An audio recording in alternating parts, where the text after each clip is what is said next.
Oh my goodness. It's not gonna work. Oh, it actually is finally working. Okay, guys.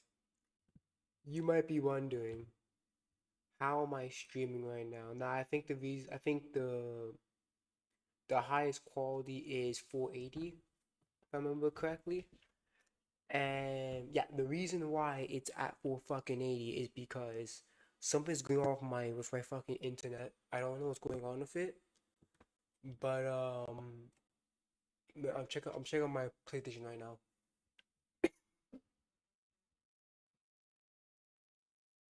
Yeah, it failed. Okay, yeah. So there's something going on with my freaking internet.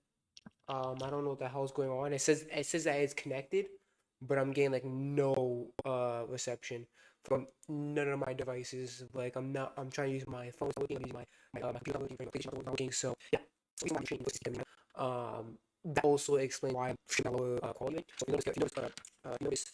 if you notice, you see that I'm on 480p, and that's because that 480 is like it's like the lowest I'm gonna go get to, where it's not a definition. So it's not like something fucking but yeah, if 720 like going 4K or something like that, it's gonna be too much shit.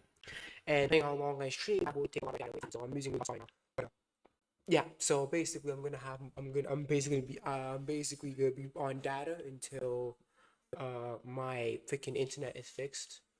So I'll check it out. I'm trying to game to see how it is. But that's failed. So yeah. So going on with the internet, I don't know what's going on. It says it's connected, but I'm not getting anything. So otherwise I'll be doing that.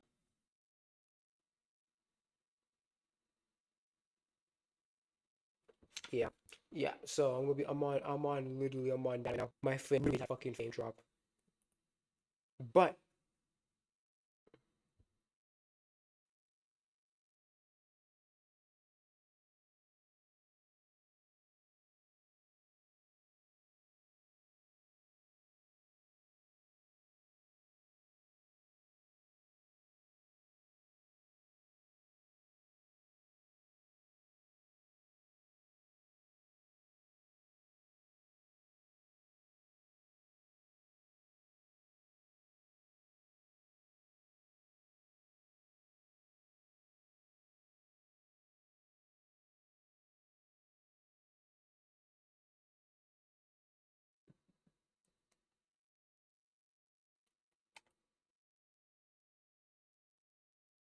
let's see if The this problem with goth girls is they're just freaking lonely as hell. And yeah, like they just don't seem to fit in anywhere. Hey, what's up? I just saw you sitting freaking by yourself. So yeah, like I was just wondering what you're listening to. Huh, never freaking heard of it. So yeah, I just let her into my freaking inner world. So yeah, this is my Minecraft world. I built it myself. Oh, can you not see it? Just let me get a bigger screen. How about this? Is this good? Yeah, you're right. We just need more freaking resolution. The problem with goth girls is they're just freaking lonely as hell. And yeah, like they just don't seem to fit in any.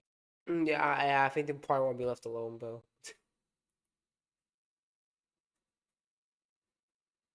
Experiencing interruptions, yeah, my data is fucking trash. That President Trump has said a deal is close, only for the two sides to remain far apart. Oh,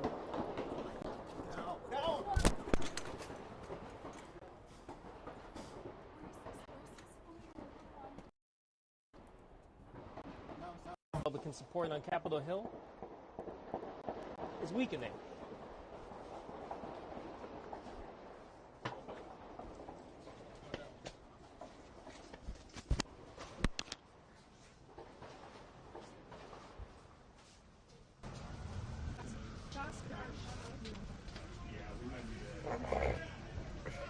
but how many times have there was a fucking assassination attempt on Trump? I think it was because there was one during his candidacy. So that was what it was in Michigan, if I remember correctly. So that was one, and then there was one outside Mar-a-Lago house. That's two, and then there was one outside the. There was one during the ballroom thing, where the U.S. thing. That's three, and now this one. That's four. So this man had basically four assassination attempts in what, a year and a half. Not even a year and a half, because he was inaugurated in January. So that's what, a year and a quarter? That's that's a crazy thing to think about, bro. That's how you know. That's how you know these lunatics are crazy. Oh, okay, it's on. Okay, there you go. That's you know these people are crazy, bro.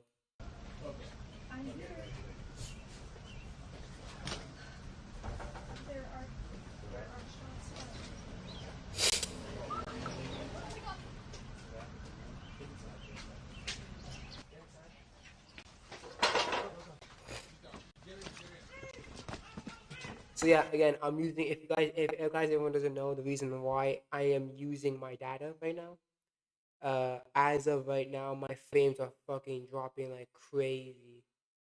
Because again, I'm using my data. I'm using something that's gonna be inconsistent throughout the fucking thing.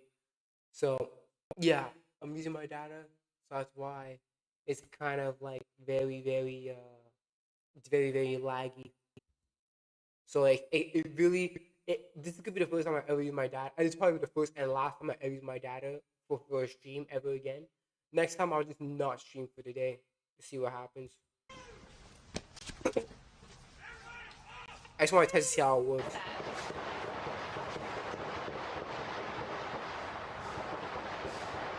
What is that? Sounds like fireworks. That's a gun. That's gunshots. When you need fireworks, when are you gonna have fireworks? What fireworks are you gonna have in 23rd of May?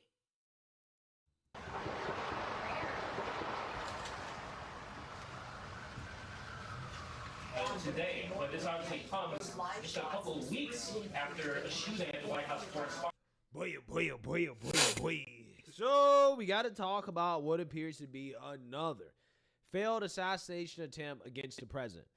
Unfortunately, this has become normalized in this country, right? We're seeing stories like this almost every few weeks now. And it really is a damn shame that we've gotten to this point where this stuff has become normalized. But I personally blame the left. I blame the assassination culture that has become very prevalent in this country. Oh, let me pause my ad block.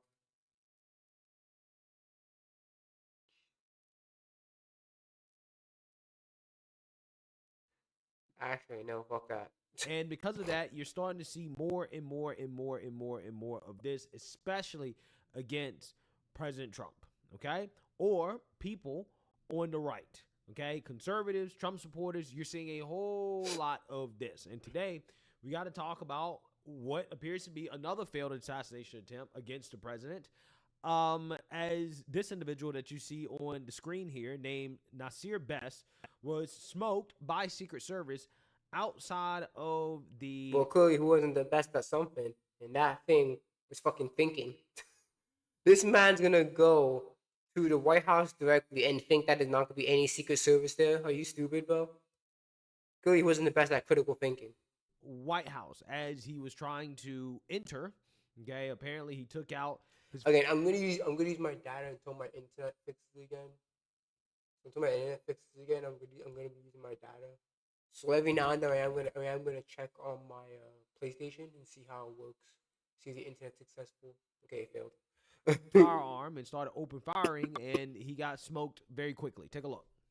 Tommy, this is what always happens when we have something like this. I always start to check in on the security situation at the White House, but this is what happened around 6 o'clock this evening. I'm told that a gunman came up near the White House on the west side, what is described to me as Gate 17. This is kind of near 14th Street on the west side of the White House, and came up and brandished some sort of a pistol. We don't know what type of pistol it was. But he then fired toward the White House 3 times. And the United States Secret Service, they returned fire. We don't know how many shots that they got off. And they apparently took the... Bro, if he only shot 3 times, he got rained. There's a lot of fucking gunshots in those previous clips. So if Nasir only shot 3 times, yeah, Secret Service fucking rained bullets on that man. Gunman down. Now, sometime in this gunfire exchange, a civilian on the street was struck by this gunfire, and we do not know the condition of that person right now. But the important thing to know is that the gunman who came up with the pistol and was taken down by the Secret Service, and we don't know his condition right now, but he never got inside the perimeter of the White House. And this is according to a senior administration official with direct knowledge of what went down at the White House this afternoon. This was right around 6 o'clock Eastern time.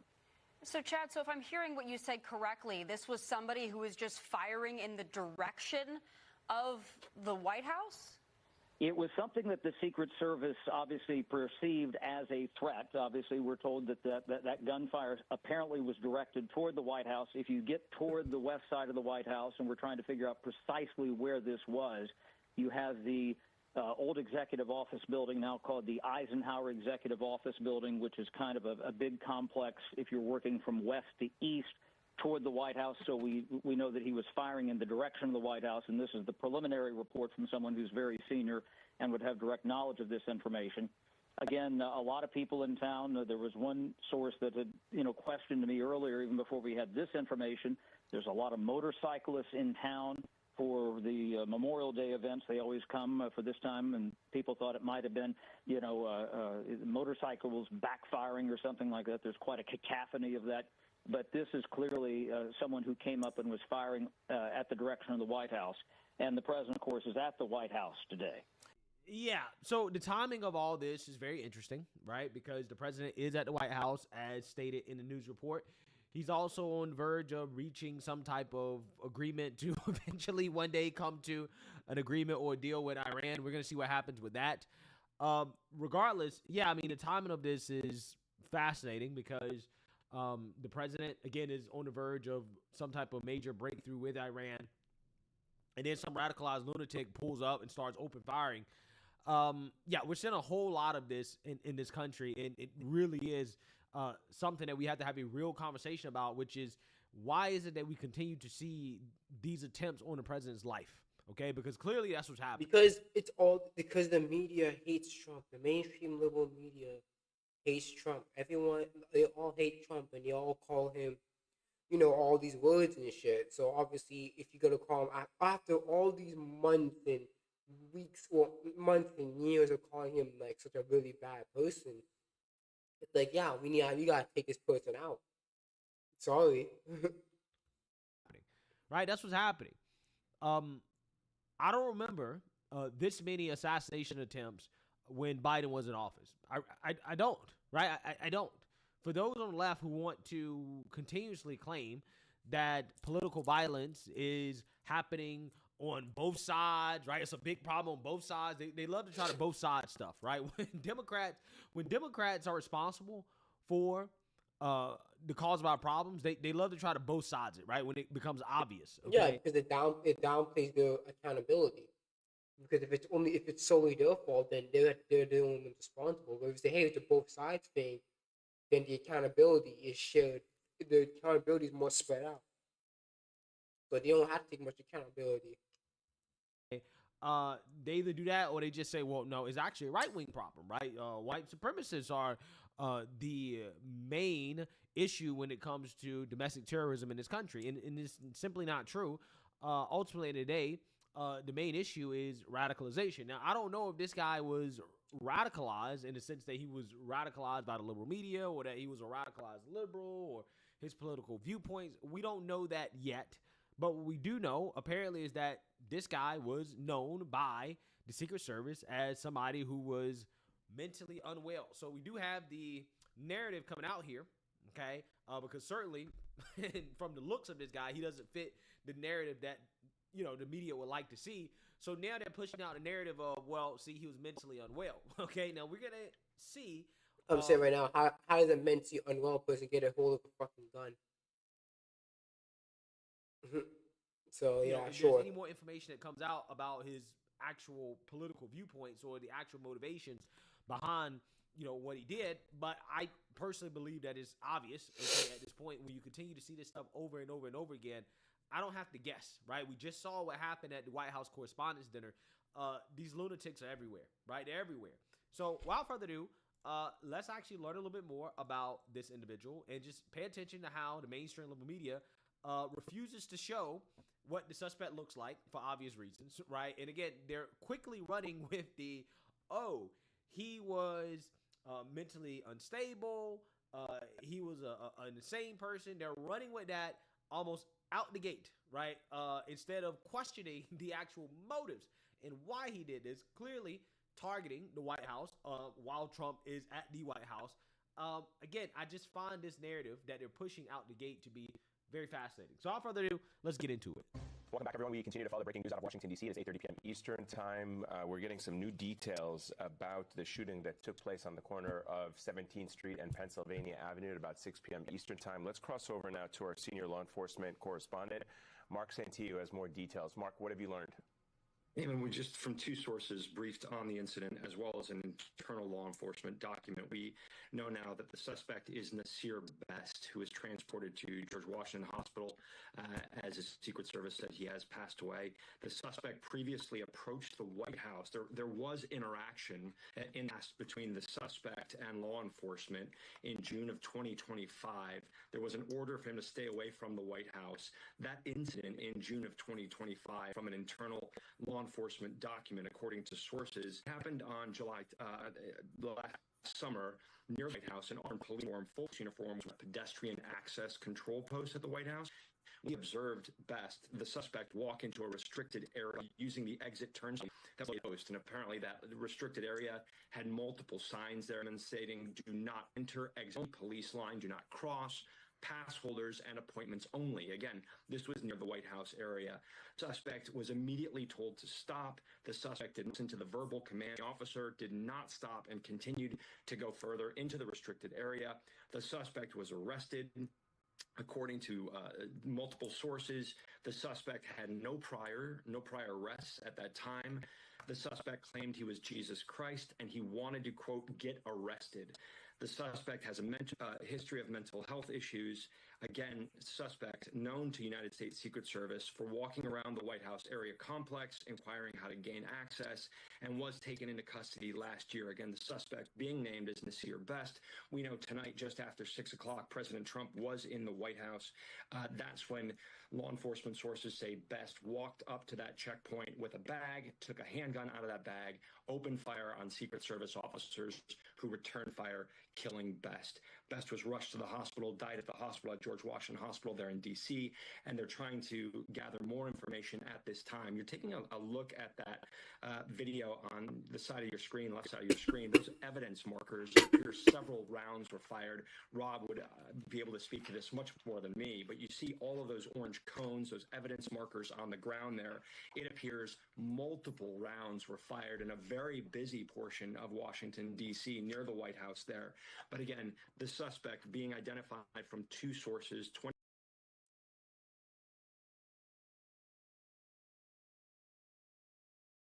So he already has a prior history of essentially trying to navigate his way through the entrances of the White House.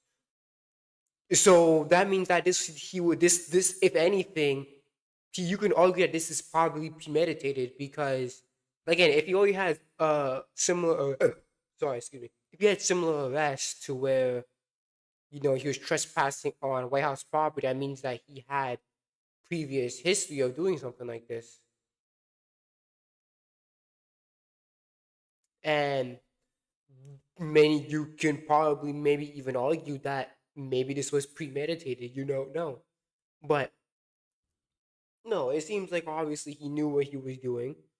He was most likely radicalized. Okay, he's 21 years old, and if he's not mentally well, how is he able to get access to a freaking handgun in the first place? 21-year-old Nasir Best. He was transported to the hospital after law enforcement says he opened fire on Secret Service officers. Secret Service officers returned fire. Best has died. The 21-year-old suspect has died. He was known to the Secret Service. He was taken into custody last year when he entered an area that was off limits. Taken into custody again. Law enforcement sources say he has a history of mental health issues. They are now trying to gather more information if Best was speaking to anybody about what he was planning to do this evening. Yeah, but what's those secret? What is those mental health issues? Like, has he had bouts of schizophrenia? Like, what bipolar? What mental issues did he specifically have? obviously, again, it's probably this is what obviously this just happened pretty recently. So obviously not gonna.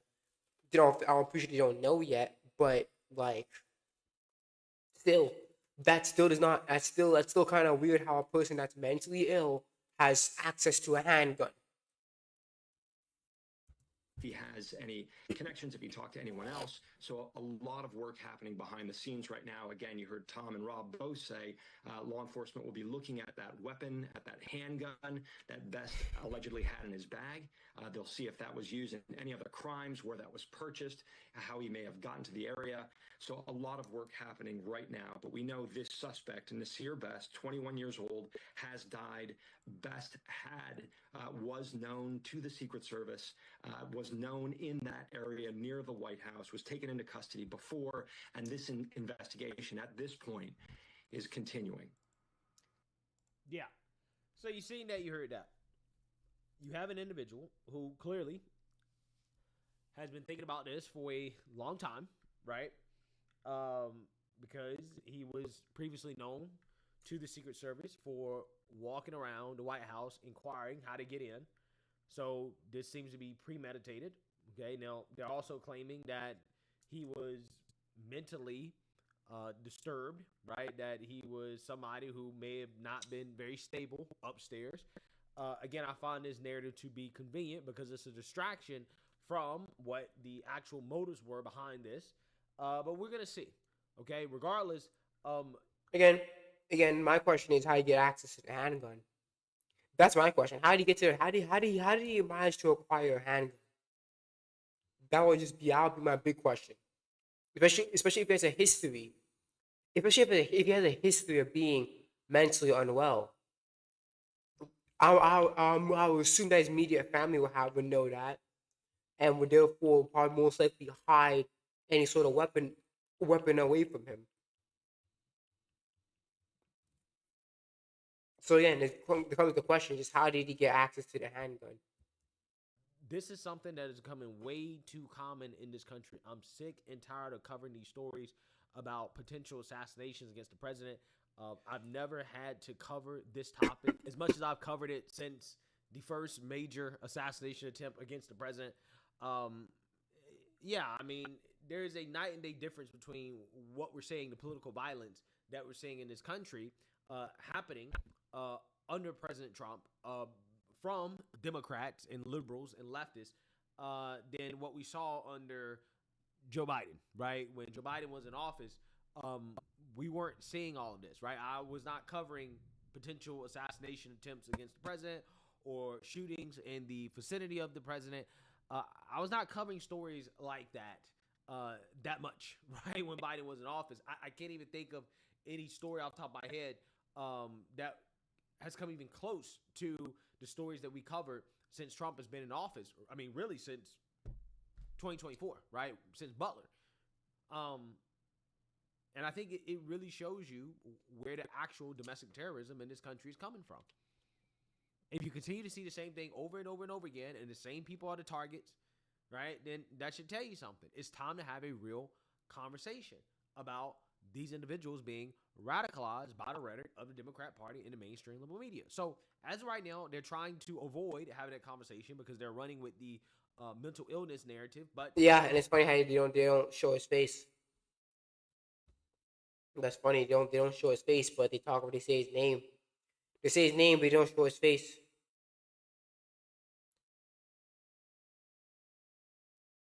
Charles Barkley as OG. What's his real name? Let me search it up. Cause I'm pretty sure it's not just OG. It's probably something else.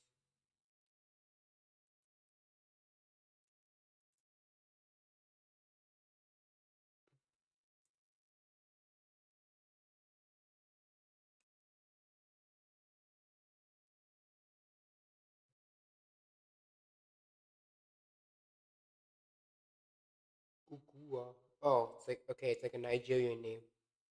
Ah, okay.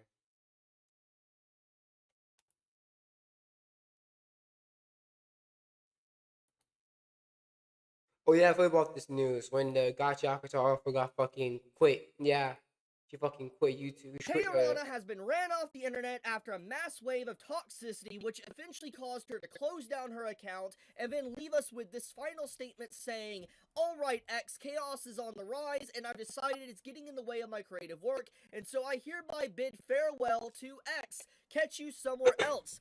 Honestly, this fan base has got to go. Like, it didn't even take 24 hours after my video I made yesterday saying that this would eventually happen for it to actually happen. Kayorana has officially closed down their social media account, and they are done.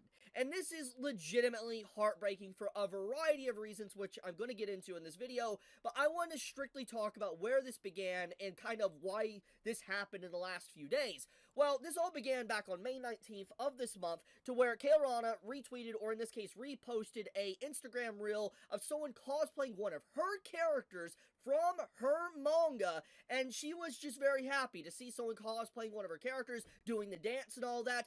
She thought nothing of it. It was very innocent, and obviously anyone that's a creator and author, and they see someone... I mean, there's a lot. It was gonna happen eventually, and it's sad to say that, but it was gonna happen. When you have people essentially assuming that Kayorana herself is like non-binary, and then they were assuming that some of the characters are non-binary, so like they were just putting all these assumptions on her and her characters and on her work that just wasn't true. And then, oh my goodness, man! Again, listen, I'm gonna say it right now, like it's I don't know, because like it is sad that that a person who just likes seeing people being fans of a work has to leave fucking X because people are just so fucking annoying and putting all these assumptions and headcanons and all this shit on her. It's very fucking dumb. Loving their work and wanting to cosplay as one of their characters, you're probably going to get a smile on your face, have some joy, unless you're a very bitter and awful person. Kayorana obviously was just very happy to see the love for her series, and you could see like she just, you know, was trying to share it with everybody in the world. Obviously, in typical Twitter and social media fashion, people tried to spin this as something racist and evil, and so it... Well, yeah, speaking of racist, I think that happened. I think I remember one time they were doing Gachi Akuta like live drama, like a live action drama thing, like a drama set, a drama play or some shit in Japan, and people got mad that uh Jabber, I think one of the characters, oh, why isn't one of the characters, why isn't one of the Jabber person that's playing Jabber black or some shit? People got mad at that and shit like that. It was again, it's all this other shit, man. People got very mad at that, and then again, it was all this build up and shit. Again, I'm not deep in the anime community like that, or in the Gacha Akata community specifically, so I don't really know the complete details. But I do know bits and pieces of what happened, and yeah, it's just a bunch of toxic motherfuckers that were trying to basically force things upon K or her work, and it's just stupid for people to do that. Led to basically for days on end a mass wave of harassment against Kayorana, the author of Gachiakuta, and eventually, as we know, the end result was to shut down the account. Now, we need to talk about, in general, what happened here, okay? And just like what's been happening over the course of the months, because this has been honestly a slow, gradual poison that's been happening for about 6 to 7 months at this point, maybe even longer. But basically, it all begins at the end of 2025, where there was a lot of accusations and allegations towards Kayorana that she is apparently non-binary and trans. And she had to set the record straight that she was not non-binary, that she is, you know, not trans, and obviously this community that was surrounding itself within Gachiakuta and becoming a core watcher of Gachiakuta was very upset to hear this news, that the Gachiakuta offer, Kayorana, wasn't, conforming to their ideals and identity politics. But yes, again, it's a bunch of SJWs trying to force assumptions on her that just weren't true, and then they tried to do it to her characters, and then it was again, it was bits and pieces. It was basically building up to this point. And that's why I understand. That's why I understand when like George R. R. Martin, he's like, yeah, I don't really interact with my fandom because they obviously know there's gonna be some crazy motherfuckers like this that'll fucking do this to do something similar shit. So I guess Man, George R. R. Martin, he was ahead of his time. Keiarana still tried to communicate and have conversation with the western side of the fan base, despite all this negativity that was starting to come in waves thanks to that. Then, once all this happened, there was a character within Gachikuta that really started to bubble up to But why is it when I'm using my fucking data? Why is it when I'm using my data, all of a sudden, I see like, mad people jumping in the chat, bro? I'm using my data. My shit is probably laggy as fuck. I should put that in the description. Now I'm using my fucking data. But like, yeah, my shit's gonna be laggy as fuck, bro. Yeah, go away, guys. You just laggy as fuck. You're not gonna watch this laggy ass stream. Probably gonna delete this or private it after because I don't think you guys deserve something that's super laggy like this anymore. the surface when the anime adaptation happened, to where people started saying this character was a trans character, and pretty much it resulted in the offer, Keiarana once again going on public record to say no, the character is not trans, which obviously upset a lot of people's headcanon, and started to basically say that it doesn't matter what the offer thinks, my headcanon's more important. They were back to one viewer. That's what it's supposed to be. Again, but I'm seeing all these bunches of people coming up in here, freaking, freaking going up in the chat, man. Again, it's probably late. Obviously, it's latency, so obviously, I'm probably like a bit ahead. But it's like, yo, bro, my shit's laggy as shit. Why you here for? I don't care. Like these individuals were headcanoning that the offer was trans or non-binary, headcanoning that the character was trans or non-binary, not caring what the offer has to say whatsoever, and basically saying you need to be silent, you need to stop, talking, and you need to just basically continue writing a manga for me, and just completely don't have a voice whatsoever or any human rights. That's literally what thousands of people were saying to this offer over the course of months, basically. Then you have a live action. I wouldn't say, I'm not too sure they say she has no human rights, but I would definitely say they just told her shut up and write. I would definitely say, yeah, they told her to shut up and write. Like, yo, shut up and write my shit, man. I don't want to hear your shit, bro. Play that also happened around like December, November of last year as well, to where it was a live action like musical or something, and all the actors that were chosen for it, they weren't according to Twitter and a lot of people, basically they weren't the correct skin color. And we know how this gets when it comes to identity politics and all sorts of stuff when it comes to race and all, when it comes to media, and it resulted in people just straight up saying that Keiarana is a racist, that she is a racist for basically having certain characters have not the incorrect skin color. And obviously Keiarana went on record to just straight up address the western side of the fan base, like, I didn't get to choose anything, I tried to advocate for it, but it didn't matter because there wasn't a lot of, actual actors that were, black that are in Japan to be able to, Yeah, because again, it is so much. Again, I understand why the Japanese didn't do that because let's be honest here, there's not a lot of black people in Japan, bro. I'm gonna say that right now. There's not a lot of black people in Japan. Not only have to find someone that's black, you have to find someone that can speak fluent in Japanese too and read Japanese. So you need to find someone that can speak it, read it, basically know the Japanese culture as well as being black. And I'm sorry, Japan doesn't really have a lot of diverse. It's not a melting pot of culture as like countries like U.S. or Canada or some shit. So it's like it's gonna be so hard to find somebody that matches that criteria. So they kind of just like, yeah, let's just go with Japanese people because it's just easy. It's more easier that way. Take in this play. And so that's the reason why. And Keiarana said it was outside of her control. She was very sad about it. There's nothing she could do. But obviously the damage was done, and people already felt blood in the water, or smelt blood in the water, and they started calling and saying that Keiarana is a racist. So we fast forward after that. Then we have about probably a month ago, there was some drama about piracy, to where you had people literally pirating Gachikuta's manga, and just straight up like yelling at the offer of Gachikuta Keiarana about the manga, when they're reading a pirated version, showcasing images of the pirated version that's not even out in Shonen Jump yet, just straight up harassing the author. And the author just went off and said, like, this is kind of disrespectful, basically just showing me the pirated version. It's not even out yet for anyone to read, all sorts of stuff. There's, like, a lot of conversation around that. They honestly could be its own separate video. But the point of the matter is that Keirana basically has been suffering an endless amount of harassment for the last 6 to 7 months, and like I said, maybe even longer than that. And so after all of this recent controversy, I think, is finally what broke the camel's back to where the offer is officially done. And this is really sad for a variety of reasons. For one, obviously the offer clearly has been trying to desperately communicate with her entire fan base. And we're not strictly just talking about the fan base like within Japan, we're talking about the fan base around the world.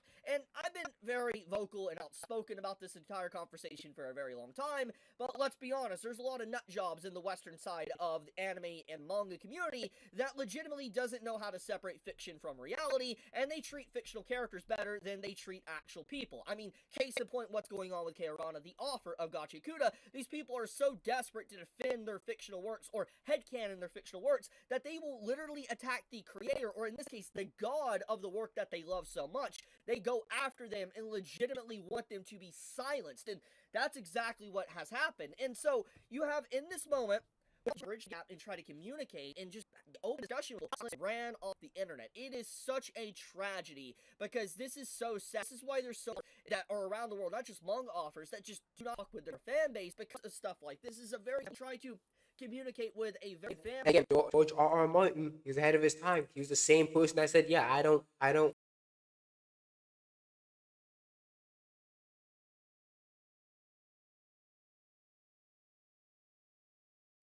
when it comes on to me, my community, I let my community do their own thing. I do my own thing.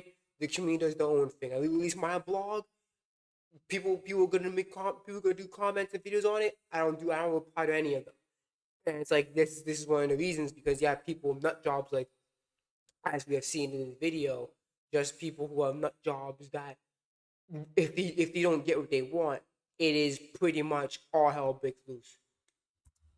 Base around the world, you're going to be greeted with so much harassment that it might drain you and eventually cause you to cancel your work. And for those that think I am pulling stuff out of my ass, that does happen. Like, if there is enough harassment that gets you depressed and upset, this could indirectly affect Keirana. I mean, hell, Keirana legitimately said in the final statement before she closed her account that it is starting to get in the way of her creative work, which basically means that the entire situation is putting a hindrance to creating her manga Gachikuta.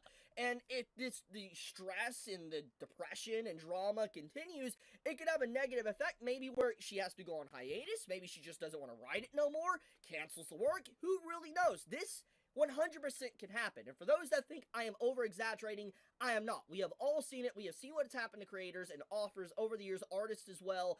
That 100% can happen. And to this scale, with someone that has a massively, overwhelmingly popular work as Gachikuta that has really made a lot of new waves as of late in the last year, that is bound to happen, to where that could happen, where the author is just done and quits writing the manga, or just goes out of the way to do the exact opposite of what the Western fan base wants, which is completely fine in my opinion, but you get my point.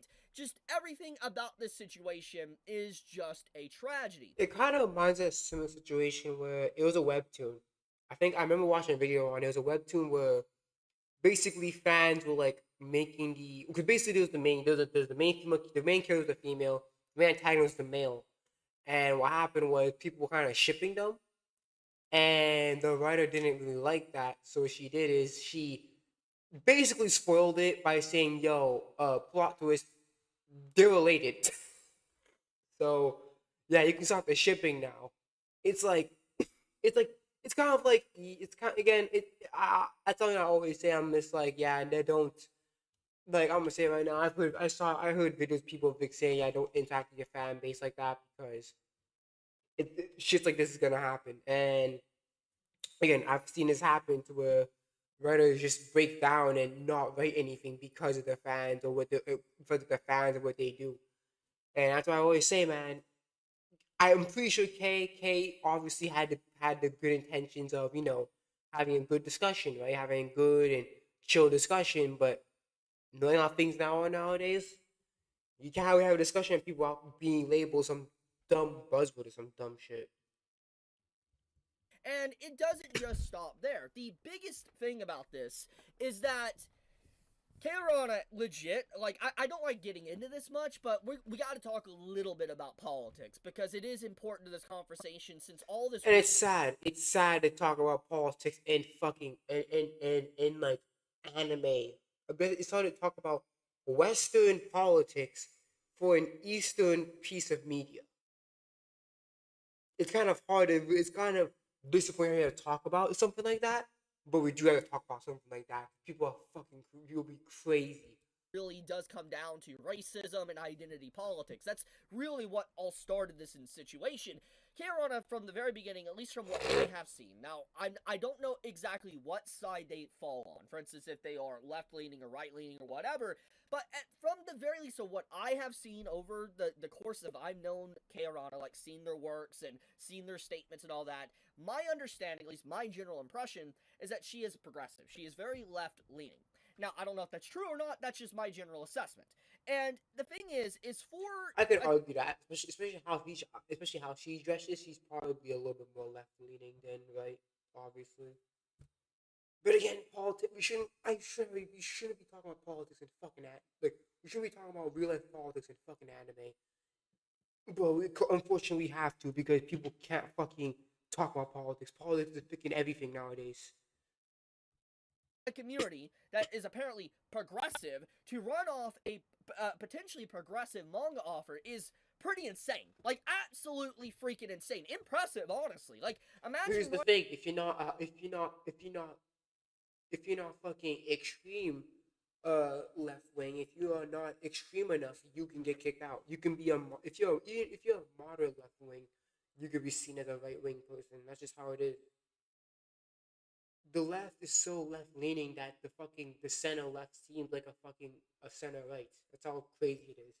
Running off a manga offer that legitimately is likely a very progressive manga offer that wants to cater to left-leaning ideals and politics and all that, but you run them off because they're not able to virtue signal as hard as you want them to, and that's what happens. It's just, oh my god, like, it's legitimately horrendous just seeing this entire situation, and, like,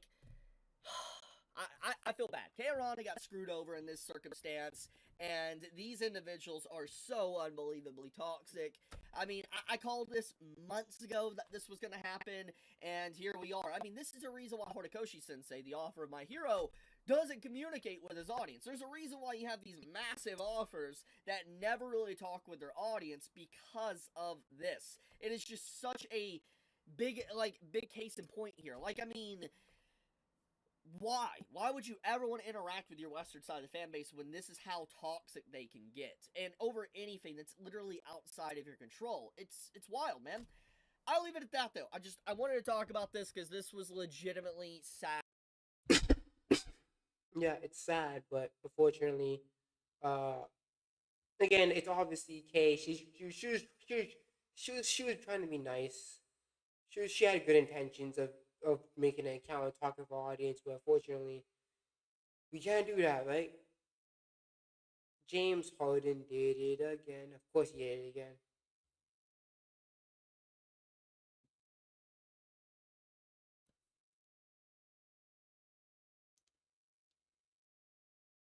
Chevron says it's kind of funny how my thing was actually okay. So now my default is changed back to normal. It was weird because the default was like italics. Now it's actually normal now. Okay. it's going to move its headquarters from Northern California to Texas as the oil company reports dismal second quarter earnings. Chevron says the move is not political, but recently protested new California oil regulations. The company's been based in California since the year 1879, but says it will soon move its headquarters from San Ramon to Houston. Bro, I swear, Texas is the wave, bro. For any big company, bro, Texas is the big wave. That's funny, man. All these companies are going to fucking Texas and Tennessee and all these red states and shit. That's crazy, man. Chevron's earnings report today missed analysts' expectations. The company blames the shortfall on lower refining margins and delays in acquiring another oil company. 1 year later, Governor Newsom is declaring war on Chevron, telling drivers to avoid filling up at the gas stations this Memorial Day weekend. The governor warning the oil brand is driving up prices at the pump. KTLA's Chris Wolf is live in Studio City with details If I on the remember correctly, didn't one of the oil things, didn't one of the oil rigs like shut down at California? Didn't one of the biggest oil rigs got shut down at California? I could be wrong, but I remember one of the oil shits getting shut down. Dude, Chris. Micah and Cher, Governor Newsom is taking on Chevron Gas just ahead of Memorial Day weekend, one of the busiest travel periods of the year. Oh my God, Newsom is so angry at Chevron because they're gonna move their headquarters somewhere else. Gee, I wonder why. It's like Gavin Newsom not realizing that he's the problem. Like he's the problem. He's the problem why Chevron is moving. He's the reason. But I guess he's so blind and fucking so short-sighted, he's not realizing he's the problem. So just what is behind this war of words? It's forcing us to like use less, go less places, and just kind of like hunker down. Blaming is implying that the thing is you have to find one person to blame. It's a whole system. And the system has many moving parts. I don't know if prices ever really come down, though, do they? I think they set a new normal and then they go up from there. The gas prices are high and it is bad. The average price of gas in California was $6.14 per gallon of regular on Thursday, about $1.58 higher than the national average, according to AAA. And that shit eats, bro. I'm gonna say it right now. That shit's gonna eat, bro. $1.60 may not seem that much, but especially if you're using your car to go around places, it's gonna take a big chunk out of your fucking wallet. That's for sure. Big chunk.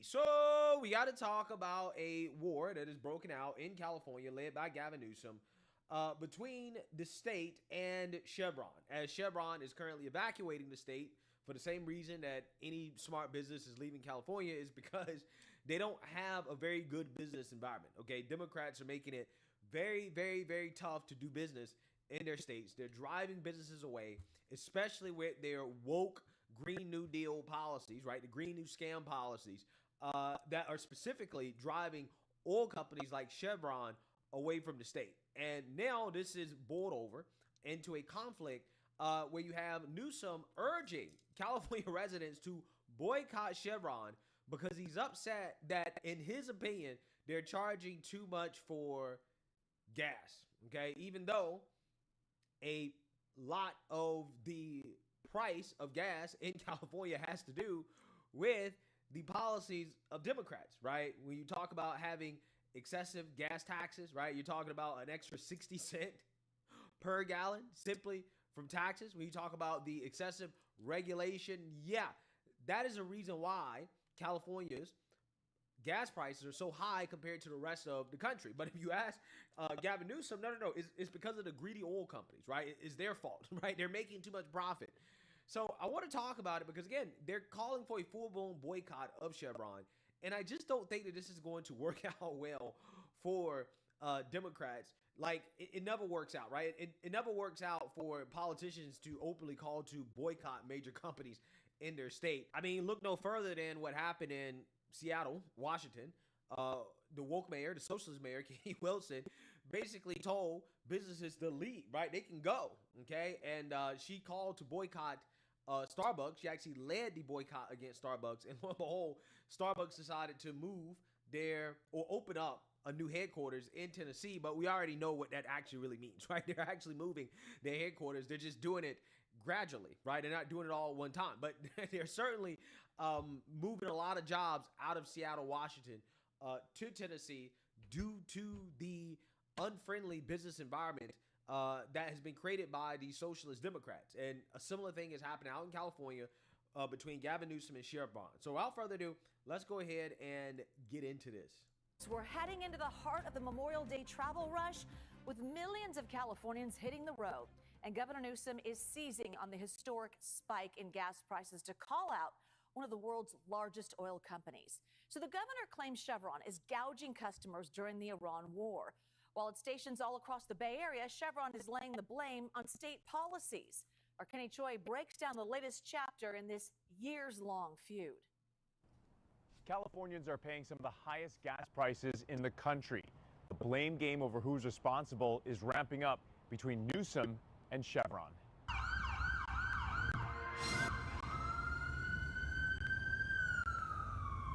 Soaring prices as drivers fuel up at the pump. The governor urging Californians not to fill up at Chevron stations over Memorial Day weekend. On X, Newsom posted, "Pro tip, unbranded gas comes from the same refineries, storage tanks, and pipelines, and it meets the same state standards to keep your engine running clean." It's a message that has drivers like Margarita Martinez rethinking where she shops for gas. We don't know. That's what the 96. I need to learn more about my gas. Yeah. And I need to save my money too. Chevron has been posting. Well, you should change your vote, right? Let's keep it 100. If California residents are concerned about the price of gas being so high right now, okay, they should reconsider who they vote for at the state level. Because when you talk about the price of gas in California compared to the rest of the country, yeah, the reason why it's elevated in California is because of the policies of Democrats, right? So if you are truly concerned about the price of gas, if you live in a blue state that has higher than average gas prices, then you should probably, again, consider who you're voting for, okay? Signs like this at hundreds of stations across the state, saying California politicians are choosing foreign oil and fuels over local jobs and lower costs. The feud between Big Oil and Newsom escalating for years. In 2023, the governor announced California's landmark lawsuit against major oil companies over alleged climate deception, attributing hotter heat waves, more intense droughts, and tying devastating wildfires like Paradise to Big Oil. It's incalculable in terms of the dollars, the lives lost, the funerals, the dead bodies in Paradise, California. People whose lives. So did the Palisades fire had to do with that as well? I mean, obviously, wildfire's not funny, but does the Palisades fire have to? Doesn't the Palisades fire involve that as well? Why it had the lack of water? Is it their fault as well? Is it the climate change fault? Have been Climate cut change? short because of health risks. That same year, Newsom signed. Bro, get out of here! I have 5 viewers. Get out of here! Why is it when I'm using fucking data to navigate this damn stream, all of a sudden all these niggas are jumping in, bro? Get out of here, man. Come back tomorrow. Okay, hopefully I'll have the internet fixed by then. Come back tomorrow. This ain't the stream to come here now. And a law that would penalize oil companies for excess profits. Then in 2024, Chevron responded, relocating its San Ramon headquarters to Texas, blaming the state's high operating costs and criticizing Sacramento's energy and climate policies. The move ended the company's long history in California, dating back to its founding 145 years earlier. Kind of crazy. I don't know how we're going to keep the economy going like this. Consumer watchdog California. That's the thing. The California economy's gonna fucking crash because apparently you guys can't fucking keep your shit intact. You guys can't fucking fix shit in California, so all the niggas are gonna move. It's funny how it's happening. All these blue states are leaving. All these companies are leaving blue states, and guess where they're going? Down south, Tennessee, Texas. Like all these niggas are going down there. You don't think that's weird how they're going from a blue state to a blue state, a majority blue state to a majority red state? That suspicion doesn't hit you and like, oh yeah, that's awfully weird. But why are they going there? Why these companies are moving down to Texas and Tennessee? I don't fucking know. Consumer advocacy group says Chevron is taking massive profits to the bank and posting higher profits since the start of the war in Iran. We know this from the state reports. In March, they made $1.11 off every gallon of gas they came out of the refinery. And then they're making more on their retail stations because they control the price at their retail stations. As for the governor's advice to avoid branded stations, their retail stations are charging much more than the Costco's. So when you're paying like $1 more for the same gas at Chevron than you're paying at Costco, you know these major brands are making an awful lot of money, but in particular Chevron. Amazing, absolutely amazing. You know, it's so funny to me how these socialist-minded individuals who are economically illiterate, they try to appeal to the public with ignorance. It's very annoying because the average person listening to that will say, well, why is Chevron making excessive profits? Why are they making more money per gallon than Costco? Right? That's what some individuals think, to be honest with you. And it's like, well, they're making the profits that they're making, right? They're able to charge the premium that they're charging because of capitalism, right? That is how capitalism works, okay? So I want you guys to understand the argument from the Democrats. The argument from the Democrats is that, well, Chevron is in the wrong because they're charging a premium over what the local gas stations that are not Chevron owned are charging, right? So you talk about independent operators, individuals who don't necessarily have brand name fuel, right? But they all meet California standards, okay? Chevron is able to charge a premium for a couple reasons. One, because technically the gas that Chevron sells better. Has proprietary additives in the fuel, okay, that they use in order to justify the premium. Now, whether or not you believe that, that's up to the consumer, right? That is up to the consumer. It is up to the consumer to decide whether or not the premium that Chevron is charging for their fuel is worth it, right? Now, also on top of that, you have Chevron gas stations and stores that have great locations. So you're also talking about paying a premium for the location. Also on top of that, Chevron has what we call brand equity, right? It's a brand that's been around for a long time. It's a premium brand. And this is normal in capitalism where consumers will pay a little bit more for name brand stuff rather than the generic brand. We see this all the time in grocery stores, right? One of the most competitive places to sell. Facts, like obvious people will spend more on like a premium plus than like no name soda crackers or great value soda crackers. Some shit. People pay a little bit more for more popular main brand stuff than just great value stuff. Because sometimes the quality is a little bit better. Product, right? We see this all the time. Generic grocery store brand rice or milk or whatever product, soda is almost always going to cost less than the premium name brand stuff, right? Even if it is the quote unquote same or very similar, right?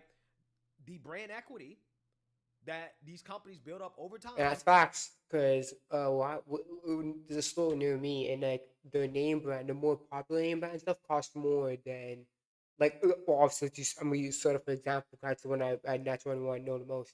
But yeah, like sodas that are not name brand, like name brand, like local no name brand or store brand stuff is gonna be cheaper than something more premium stuff. That's how it is. It works like that for every single food, every type of food. It works like that. It works the same way. It gives them the ability to charge more, and it's up to consumers in regards to whether or not they believe that brand premium is worth it. Again, we see this in grocery stores all the time. Consumers have a choice. Same thing with the gas station. Obviously, for me, I can deal with like store brand stuff, but like again, it's just sometimes like the more premium stuff has a little bit more quality to it. So it's like, yeah, I like the quality of this better, so I'll get this or something. It's Chevron is basically saying, look, our fuel meets the standards that California has set, but it's actually a little bit better for X, Y, and Z reasons. And it's up to consumers to decide whether or not that premium is worth it. But Democrats are stepping in and saying, no, you can't do that, right? You have to limit your profits. Basically, you're talking about screwing capitalism. You're basically saying you're basically shooting them in the foot and say, yeah, don't overstep, buddy. you have a certain price limit, and you stay that price limit. Controls, which we know almost always results in the opposite of what these people intend, right? It always results in less supply and higher prices over time, right? Just like rent control, right? All the price controls that Democrats love to try, their socialist comrades, they love, it never results in lower prices, never. Because what you're doing when you try to do price controls is that you're basically making it harder for these companies to turn a profit, which makes it harder for them to supply the goods and services that they're trying to supply to consumers. So the only thing that's going to happen in California is what is already happening, which is that these oil companies are going to continue to leave. And moves like this from Gavin Newsom is just going to make that acceleration go faster, right? And then gas prices are going to continue to go up. And it's going to continue to be much higher than a national average.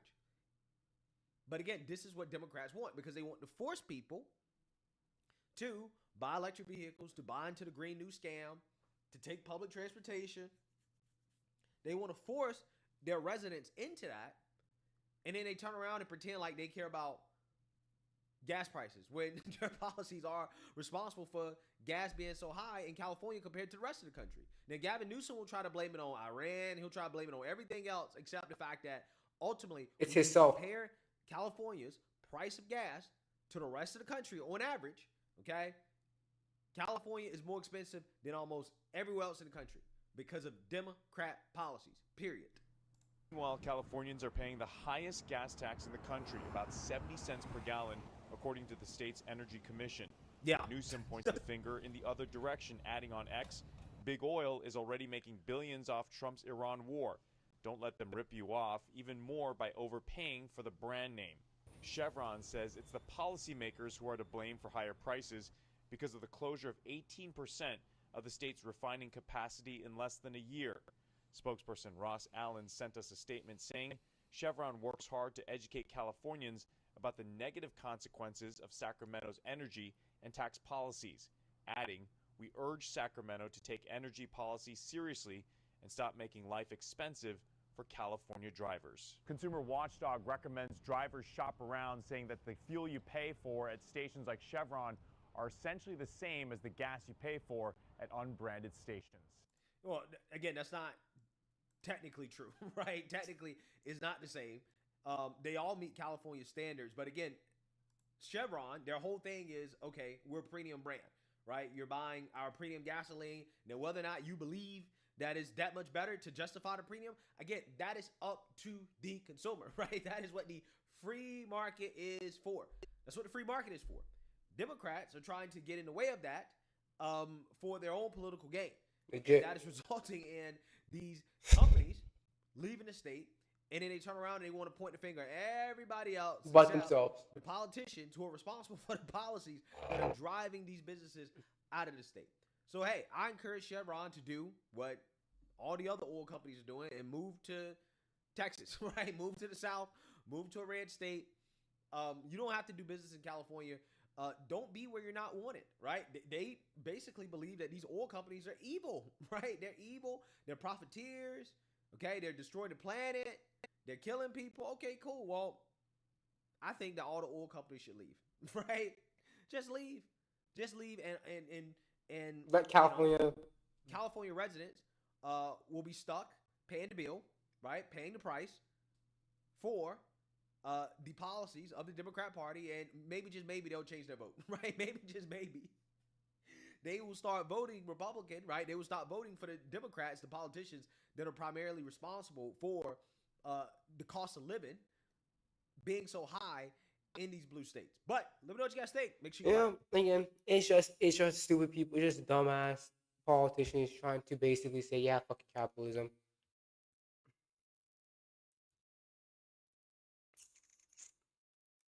Let's see here.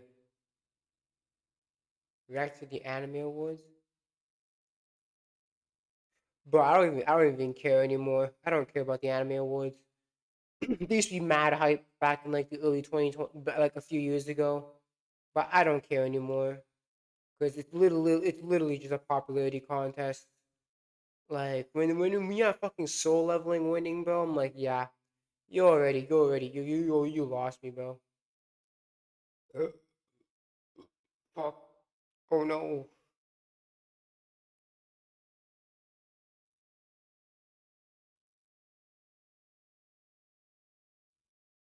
Let me see something.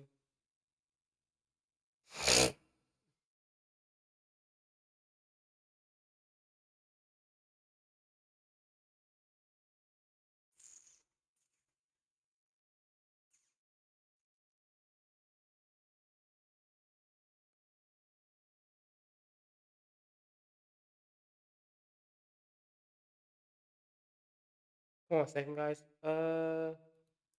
Let me see something. Oh my god, look, I dropped frames. A quarter of my frames are dropping. Let me find something, guys. With no mercy, case OB.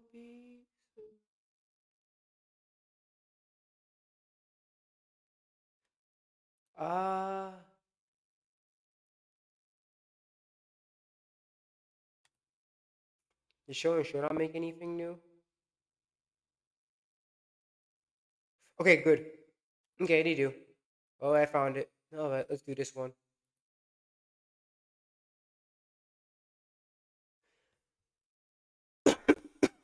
Yo, it's Rob here with Show. Today I'm doing Keep 3, Cut 5, because a lot of you guys said we did it wrong, right?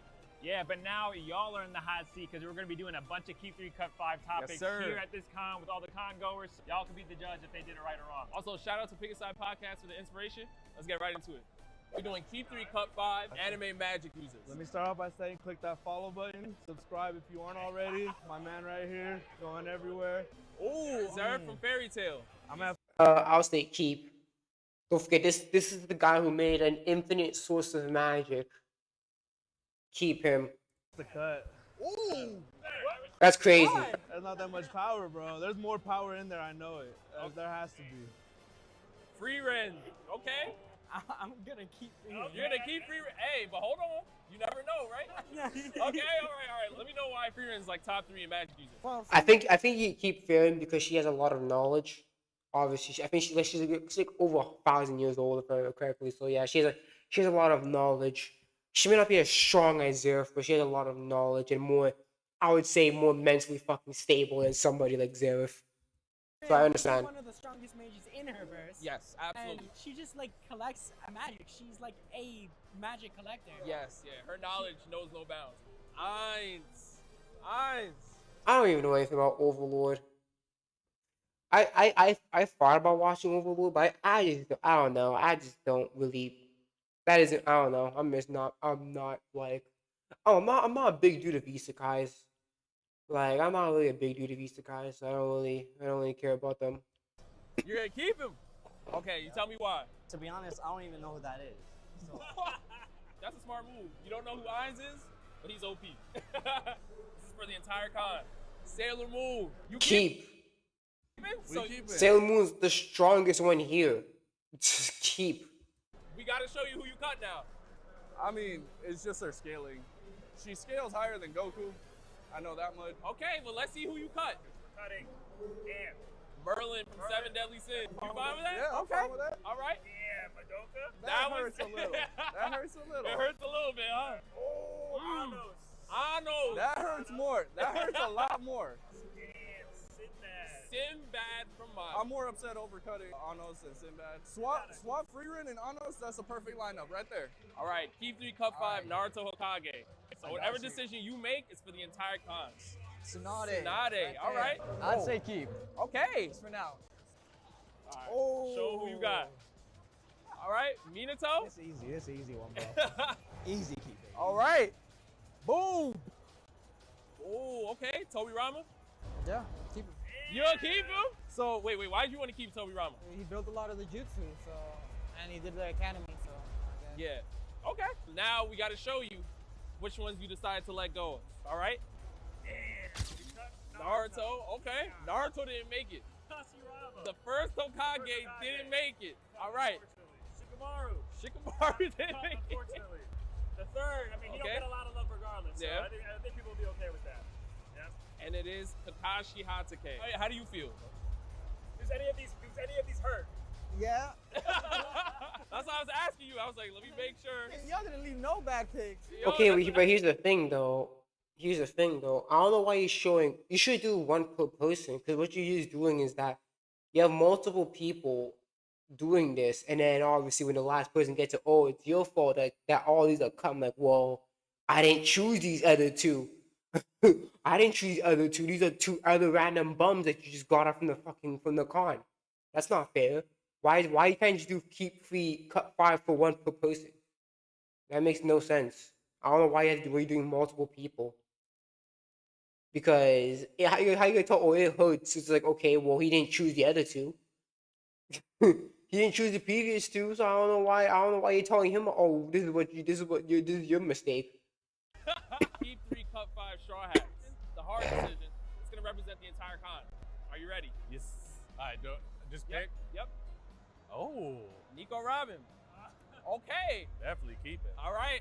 Talk to me. Let me know why. She's a demon, man.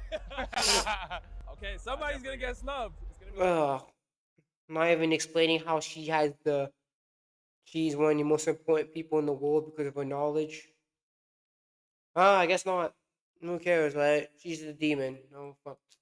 These fucking fans. Bad. Okay. Usopp. Get out of here. Oh man. Get out of here. I don't care if he has 1,000 people backing him up at all times. I think that's fair. You Production. got no devil fruit? No nothing. Okay, Brooke. I mean, he's right because he has. Well, I don't care about the devil fruits. I care more than he's gonna have a hockey. He only has observational hockey, and I'm more than sure he's not. I am pretty sure he's not aware of it.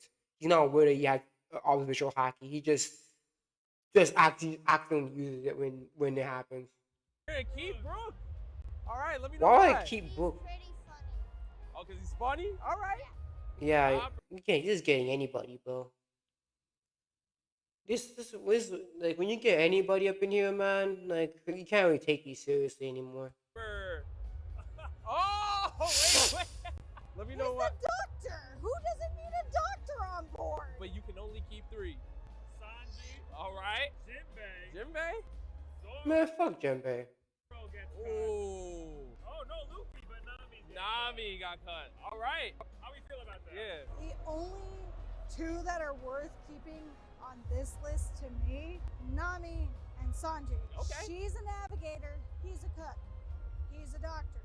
There is nothing you can go wrong with those guys. Yeah. All right, we're doing keep 3, cut 5, One Piece captains. Let's do it. All right, let's go. Show them. We're keeping. All right, you gotta keep Luffy. We're keeping Luffy. Yes. There's no questions about that. Yes. All right. That's fair. Woo! Gonna have to keep Blackbeard. You gonna keep Blackbeard? I'm gonna have to keep Blackbeard. Okay. Blackbeard is an issue. You only have one more keep left, Irv. Roger.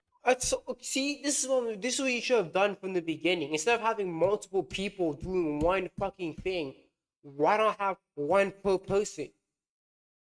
Like you're doing right now. I swear, man. I don't know. I think Rob needs to really think about how he's gonna do this shit properly. Cause I'm pretty sure he's just like, oh, I have this idea, and I'm just gonna do it. I'm not gonna really think about the rule, the intricacies. I'm not gonna really think about how to do it, how people should do it. No, I'm just gonna have this new rule. I'm gonna have this new game. I'm not gonna really care about how I do it. I just have this new game. I want to show it off. Rent's due. I need to get paid. It's almost the end of the fucking. It's almost June. I need to get I need to get my rent paid. Okay. Do I gamble? Yeah. Do I gamble? You gonna gamble, Roger? Chat, do I gamble? Oh! Wait. I'm telling you, he's now a hashtag right now. These 2 are still living right now. Yo, this is crazy. Roger is packed up. If you guys know. Yeah, but Roger, he gave himself up. It's not like he fucking fought, and it's not like he got beaten. He literally gave himself up. That's literally what happened. The other guy that he fought, yeah, he's different. Yeah. No, I ain't gonna hold you. Show him who you got. Shanks. Do I gamble, y'all? Come on. Yo, So you gonna keep Shanks? I'm gonna have to keep Shanks. So you know what time it is now. All right, let me see the 5 that I cut. No. All right, before we show you who you auto cut, are you happy? Like, He must be happy. I'm happy. I know what's gonna happen. Like, it's over with everybody. But go ahead. Cutting Rob's favorite character, Whitebeard. Whitebeard. Whitebeard's getting clapped. I'm Oh. sorry. Whitebeard's getting clapped by Shanks. I'm sorry. Ooh, that's spicy. That's what I was looking for. He's a madman. That's exactly who I was looking for. No. Golly. Nah, Show I'm who cooked. else, man. I'm cooked. Nah, Show it's over. who Go else. ahead. Okay, Big Mom. Big Mom? I'm not worried about Big Mom. I Okay. ain't worried about her. Kaido. Golly. All right. Yes. Dang, man. That's Hey, what I'm man. looking Yo. I respect it, man. You went Yo. all in. Yeah. You got heart. That was the gamble I wanted right there. I didn't know y'all were gonna go that far. Yes, sir. You know, yo, it's me, Irv. You know, we gotta do it. We gotta do it. I'm cooked, y'all. I'm sorry, chat. I'm sorry, chat. Keep 3, Cup 5, Black Bulls, and Black Clover. Are you ready? Ooh. Okay, luck. Luck. He has Fire, a lightning shoes, user. Yeah. Yep. Nah, cut. I'm hoping for a certain one. All right, let's go. Gordon. I saw more luck than him. I feel kind of stupid for cutting luck now. I'm gonna cut him too, bro. Okay. The queen. The queen. Noelle. Noelle? Nah, there's one that I really want to keep. Her abilities are not it. It's not Noelle it. didn't make it? No. Wow. She's okay. cut. Yeah, Magna. If there's only 8, I'm already cutting out all the fodder. Noelle's fodder is crazy. Oh, He was kind of. I remember him being kind of cold. I'm gonna cut him too. Okay. Wow. I got one more. Yep. Charmy? She's Charmy. actually cold. I'm Yeah. gonna keep her. Yeah. She's cold. Charmy. Low-key, I didn't really like. There's one thing I'm being Black over right now, and there's one thing I didn't really like was the Magna and Dante fight, and it was like, oh, I have this new magic that I can basically split your magic in half, and therefore we're on equal footing. And basically, whoever wins has to be from like Resolve or some dumb shit. And it's like, oh yeah, here's a flashback of him and Zora freaking learning about magic and shit like that. I'm like, why didn't you do that in the previous chapters? Why are you only showing the flashback as soon as the move is introduced? How about you actually build it up properly and actually freaking put that shit in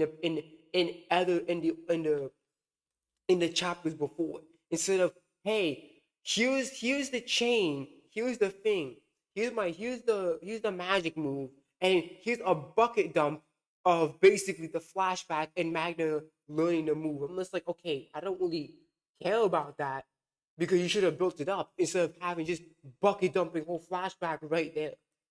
Because now you're basically pausing you're basically stopping the whole fight in order to basically show how Magna learned this move. And it's like, okay, I don't care anymore.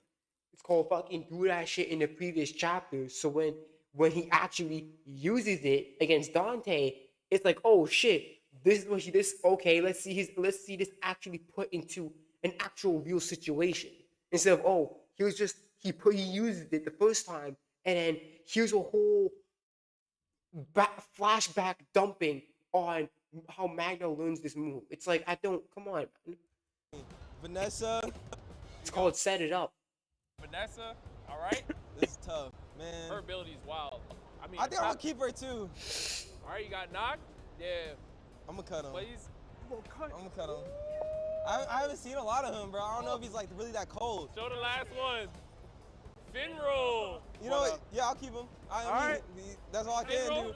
I'm not satisfied with this. I wish I kept Luck here. I wish you kept Noelle too, man. Luck and Noelle. Also, this is like a sword of all the best cosplayers at the con. You should definitely follow these people. They're very cool. All of them. Very cool people. Very cool. Keep 3, Cup 5, Bleach, Court, Guard, Captain. I'm not that far in Bleach. I just don't care. I really don't care.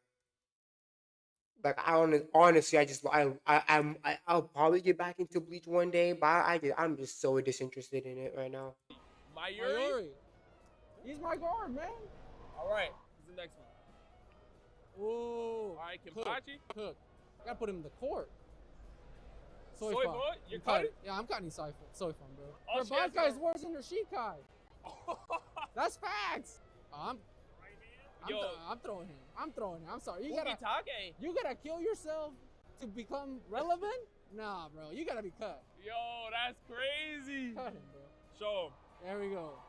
That's Shinji. His Bankai is so broken he can't even use it. That's my 3. All right. That's my 3. Okay. So now you cut these two already. Yep. Here is the auto cut for the rest. Yeah. Okay. Yep. Shoot, That's a tough one. That's a tough one. That's a tough one. I know it is. Whoa. I got the upgraded version. Upgraded. Okay. That's like the iPhone 1. I got like the iPhone 13 Pro Max. Right? Gotta keep with the times. Oh. What the? Yeah. What just happened? Mr. Potential himself. Soshiro? I am mad about it. I am mad about All right, it. so you happy with your list? Yeah, I think he can take out like half of them. Oh. He can take out Soy Fun and then these two. E3 Cup 5 One Piece Warlord. I'm gonna let y'all see it first. We get in. Crocodile. Okay, Crocodile. I'm definitely cutting him. He's got a bunions. No hesitation. Got a bunions. Wow. This one hits the heart, bro. Kuma. Definitely gotta keep him. Definitely gotta keep him. Yes. Bro, make me cry a little bit. Let y'all see this one first. Okay, shut up. Boy, Hancock. It's gonna get tough. Okay. I'm about to cut her, bro. Ooh. Legit cutter. Law, I would keep him. His ability is very versatile. Oh, snap! That's fire. I didn't even see.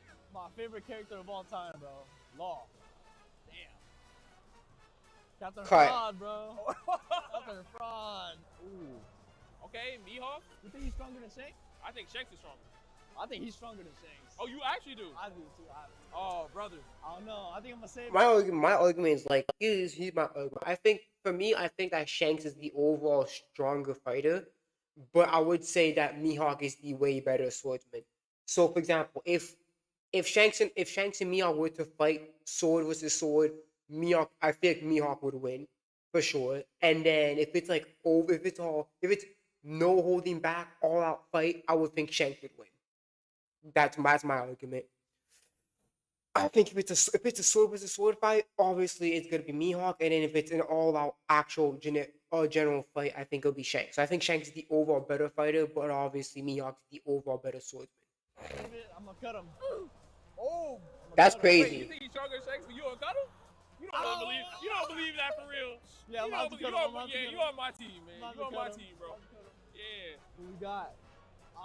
Cut Moya. I'm not gonna lie, I forgot all the warlords, so I'm gonna cut him. You gonna cut him? So your next one is an auto keep. Doflamingo. Doflamingo, yeah. Bro, I love Dofi. Yeah. He's a tough villain, tough character. So how you feeling? I think fire lineup. Honestly, I'm happy with the picks. Okay. I'm interested that you let Mihawk out of there. But it's cool. Boa Hancock also has a great backstory as well. Most people love Doflamingo as a great villain, so. Okay, this is another problem I have.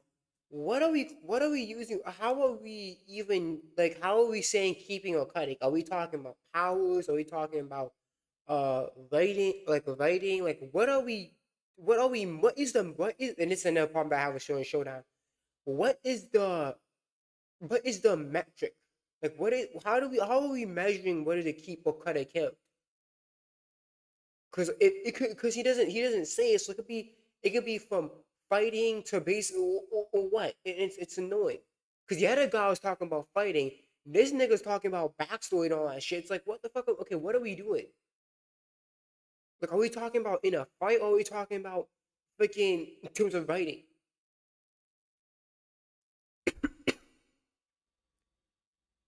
Like, give me a break, man.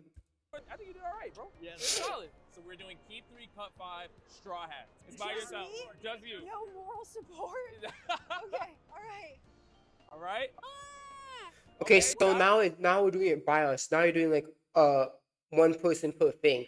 So why did you keep the other ones where you know you fucked up? I was saying that event must be due.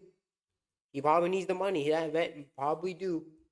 I don't want to like start too strong. No, I wanna keep him. I just love his. Okay. I love his little face. You only have 2 more keeps. No, don't, no. Oh. Zoro, all right. Oh, yeah. All right. Yeah. Okay. All right. You only have 1 more keep. What did you get?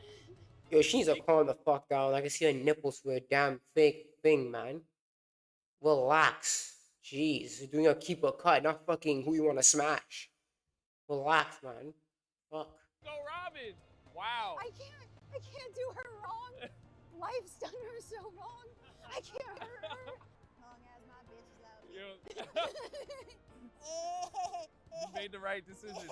Because we got to show you who you got rid of. Okay. Are you ready? Okay. I hope it's an op. Who's Sophists guy? Yeah! All right, God. Bro, I want to skip this so bad, man. I might skip this shit. She, like, yeah, she has a high energy, but like, how I'm feeling right now, nah, man, I'm not feeling it. Again. I'm not feeling her energy at all. I'll take it. A dub. Oh, That's so fine. teams are over Sanji. Oh yeah. Okay. Oh yeah. Nami is gone. Nami. Oh my god. Luckiest girl alive. Jinbei's gone. Jinbei? It's fine. It's fine. Brooke. It's fine. Yeah. It's fine. Listen, sometime you have to go for face, okay, over What are you measuring this by? power and okay, everything else. But it's fine, okay? It's fine. If Luffy was in the bag, oh my gosh, it would have been crazy. So we're doing keep 3, cut 5, anime. One Piece keep. Goat piece. I wouldn't say goat. It's a good show. I wouldn't say goat. Calm down. I would keep though. You know what to do. People are gonna hate me for this. Cut but it. I have to do it. Cut. I'm so sorry. It's on anime. Yeah, cut. Oh yeah, cut the anime. Cut the anime. If you're talking about manga, then yeah, keep that shit. But the anime, fucking again, the biggest issue is the fucking pacing for me. I can't do One Piece pacing. Like when I remember I was watching One Piece and like I was in Dressrosa and I'm like, yo, this shit's going on for way too long. I can't do it. I had to read the manga, and I'm reading the manga and I'm an egghead. So I'm gonna say it right now. One Piece, the anime of One Piece is only digestible like pre-time skip. Post-time skip, that's when they really start to stretch shit out, and like it really just becomes very a slog to get through. So if you want to watch, I recommend that if you guys want to watch the anime, you watch the pre-time skip and then read the manga from there after time skip, because the pre-time skip is actually well paced, but anything after post-time skip, it's like it's a misery, man. It is misery, especially as you go down deeper into the time skip. It is misery to watch One Piece now, because literally it's like 3 minutes of 3 minutes of fucking summary, and then it's like an extra 2 minutes of the intro. So it's like that's like 5 minutes already gone. So it's like what? 15 minutes of content when you're excluding the intro, the outro, and the fucking the summary. Not the summary, but like the I forgot what it's called, but like the recap. That's what it's called. The recap. Like no, it like 15 minutes. It's a waste of time. You would get by faster by just reading the manga than watching the anime. Yeah. I need an explanation. I'll just say it's way too long, okay? I'll just be basic. Oh, all right. It's too long, but definitely had the potential to be in the queue. Hunter x Hunter. I love Hunter x Hunter. It will be cute, cause. Oh, Hunter x Hunter is so overrated, man. It's like a 6 or maybe a 7 on its best day. It's decent.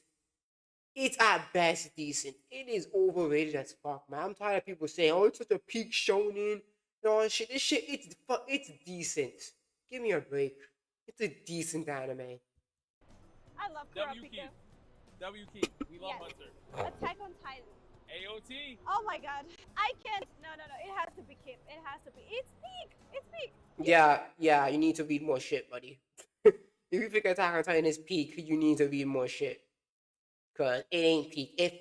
That shit fell off hard when again, the time skip. I don't know if anime the time skips, but as soon as the time skip hit, that's when the issue just started popping up left and right like a freaking malware virus, bro. Garbage, man. Garbage series. Not like Attack on Titan. Well, I don't like it, so I don't care. Okay. JoJo's. It's JoJo's, right? Yeah, it's cut for me. I would keep that honestly. I'll keep JoJo's with fucking AOT or Hunter x Hunter. Wait, Yeah. Wait, yeah. what? Yeah. Why? I watched it, but I never got into it. You know, Bleach. Yeah, I feel like people. I would cut it. I'm not even that far into Bleach anyway, and I have like low priorities into even catching up. If anything, I'll probably read the manga or some shit. I'll get by there faster. I'm not using a filler list to try to skip the balance talk, my nigga. I'm not doing that. I'll just read the manga and go from there. For real. Oh man, the big three is getting taken down today. If that was Naruto, I would definitely go to Keep. I still love Bleach, but still, I have one option left. That's why it's cut. Sailor Moon. Sailor Moon. Yeah, even though I cosplay. Which ones have I cut? Which ones have I kept so far? Just JoJo's? Shit, I'll keep Sailor Moon. Oh, shit, I'm not even that far in Sailor Moon. I'll keep that shit over any of these shows. Like over Hunter x Hunter, AOT, without I'll keep Sailor Moon. Fuck that. From here, I'll still say cut. Cut. Yeah. And it's funny how all of them are shonen except fucking Sailor Moon. Legitimately, all of them are shonen. Come on, bro. I understand your name is Shonen Showdown, but like, come on. Like, come on. Sailor Moon is cooked. Yeah, it has a special part in my heart, but Naruto. I'll cut Naruto too. Naruto fucking fell off. OG Naruto is better in terms of quality than fucking Shippuden. All right. Big free. It goes here. Perfect. Yes. Perfect. Last one. Auto cut. No! Dragon Ball. Fuck. Honestly, let me see that list again. I'm not keeping Dragon Ball. Fuck that. I'm not auto keeping Dragon Ball. Fuck that. Let me go back. Which ones I kept? Okay. Fuck it, I'll put One Piece there. One Piece, JoJo's, and Sailor Moon. All of them can go fuck themselves. The rest of them can go fuck themselves. Hunter x Hunter, overrated. AOT, overrated. Trash. Bleach, not that far. Don't care about it. Naruto fell the fuck off. I mean, obviously, like, AOT's that same list too, as they all fell the fuck off. Dragon Ball also fell the fuck off. Especially fucking later Z and fucking Super. Oh my goodness, man. Super is just fucking deplorable in almost every fucking aspect of it. Dragon Ball Z. No. Look what you did to Goku, man. I love Dragon Ball. That's so. Yeah, how do you feel about that? I feel like this too had to switch maybe, but. Dragon Ball Hunter? Okay. It's hard. It's all peak. Yeah. All of them are peak. Yeah, sure. All of them are peak. Yep. Read more shit. I'm gonna say right now. Read more stuff, man. They're not all peak. That's just a fucking lie. Key 3, Cut 5, One Piece, Captains. You get the first. I get the. Do we have any other new ones, man? Why are you doing One Piece Captains again? You have no new ones? All you. Love of my life. Absolutely, get out of here. Oh, Big Mom's gone. Shanks? We gotta keep Shanks. Right here. You only have 2 more keys left. But I feel you. Shanks is a great pick. I only have 2 options. Rocks. Yes, sir. What you doing, Rocks? I appreciate what you did for me, but I gotta. Ooh, really? I have some favorites. You're saying. Okay. I'm saving my pick. Who is it? Oh, Blackbeard. Like father, like son. Okay, thank you. Blackbeard getting no love. Whitebeard. Come on now. Yeah.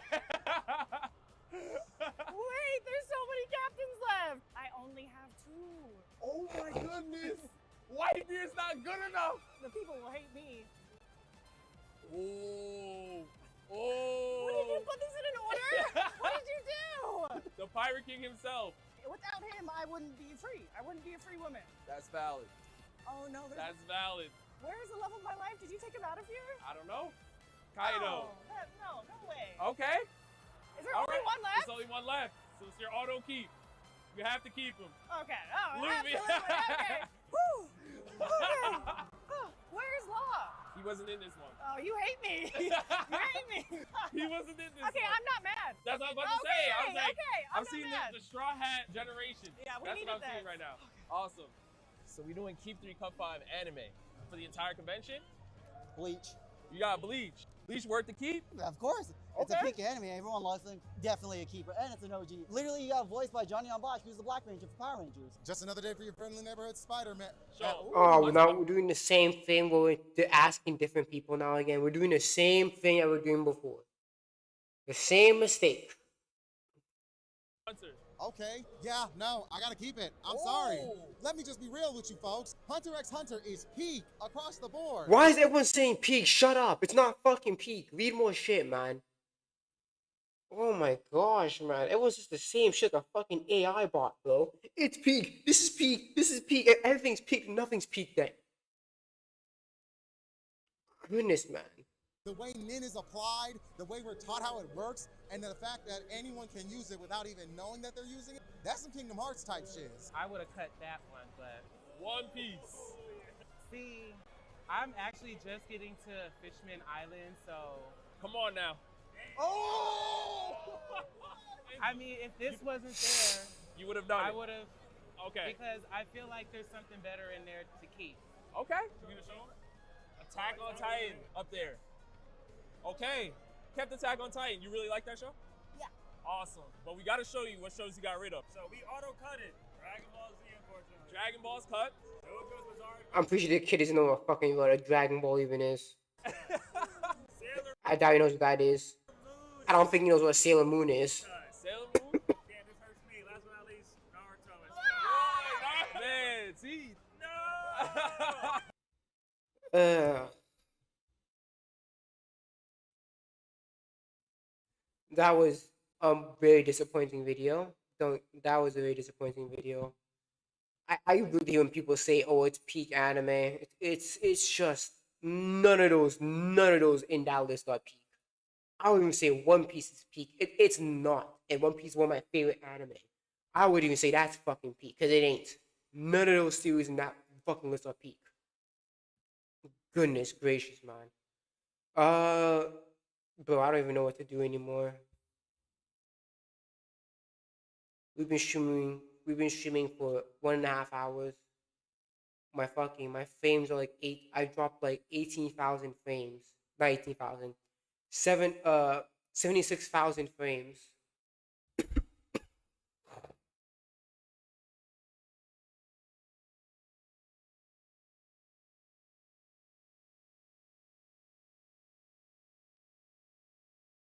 There's a opinion on Hassan Piker. That's a shocker. He's actually getting consequences.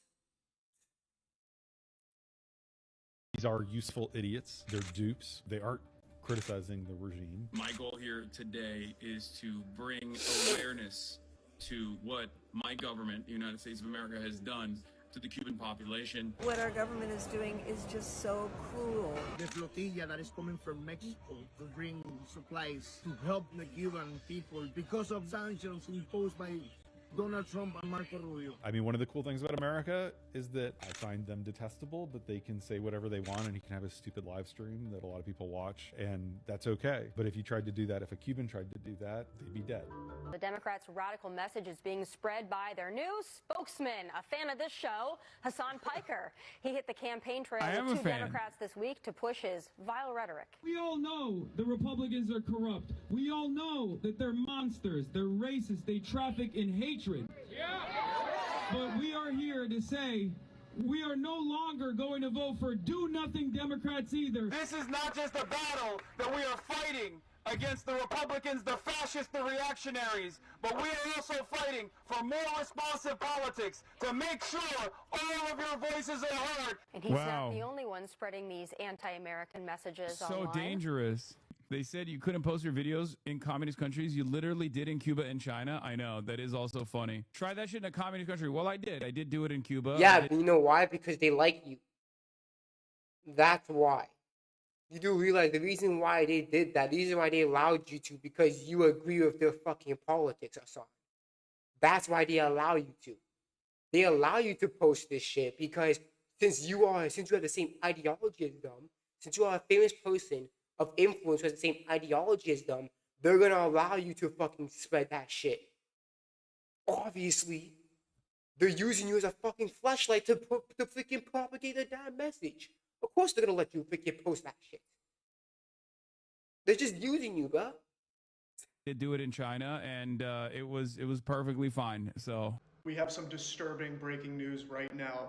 The U.S. government has just issued subpoenas to left-wing streamer Hassan Piker and Code Pink activist Medea Benjamin over their participation in delivering aid to Cuba amid the blockade created by the U.S. government. This is what Fox News posted. Federal officials have served subpoenas to Marxist political influencer Hassan Piker and Code Pink co-founder Suzanne Medea Benjamin as part of a wider investigation into whether U.S. organizations and leaders violated U.S. laws and sanctions in supporting Cuba's communist regime, Fox Digital has learned. To which Piker responded, the American government would rather try to criminalize delivering aid to a country we've starved than punish the Epstein class. And he's spot on. Piker and Benjamin both did nothing wrong. They simply went to Cuba to try and help the Cuban people who are right now starving without power, which is only accelerated under the blockade that Donald Trump is crushing these people with.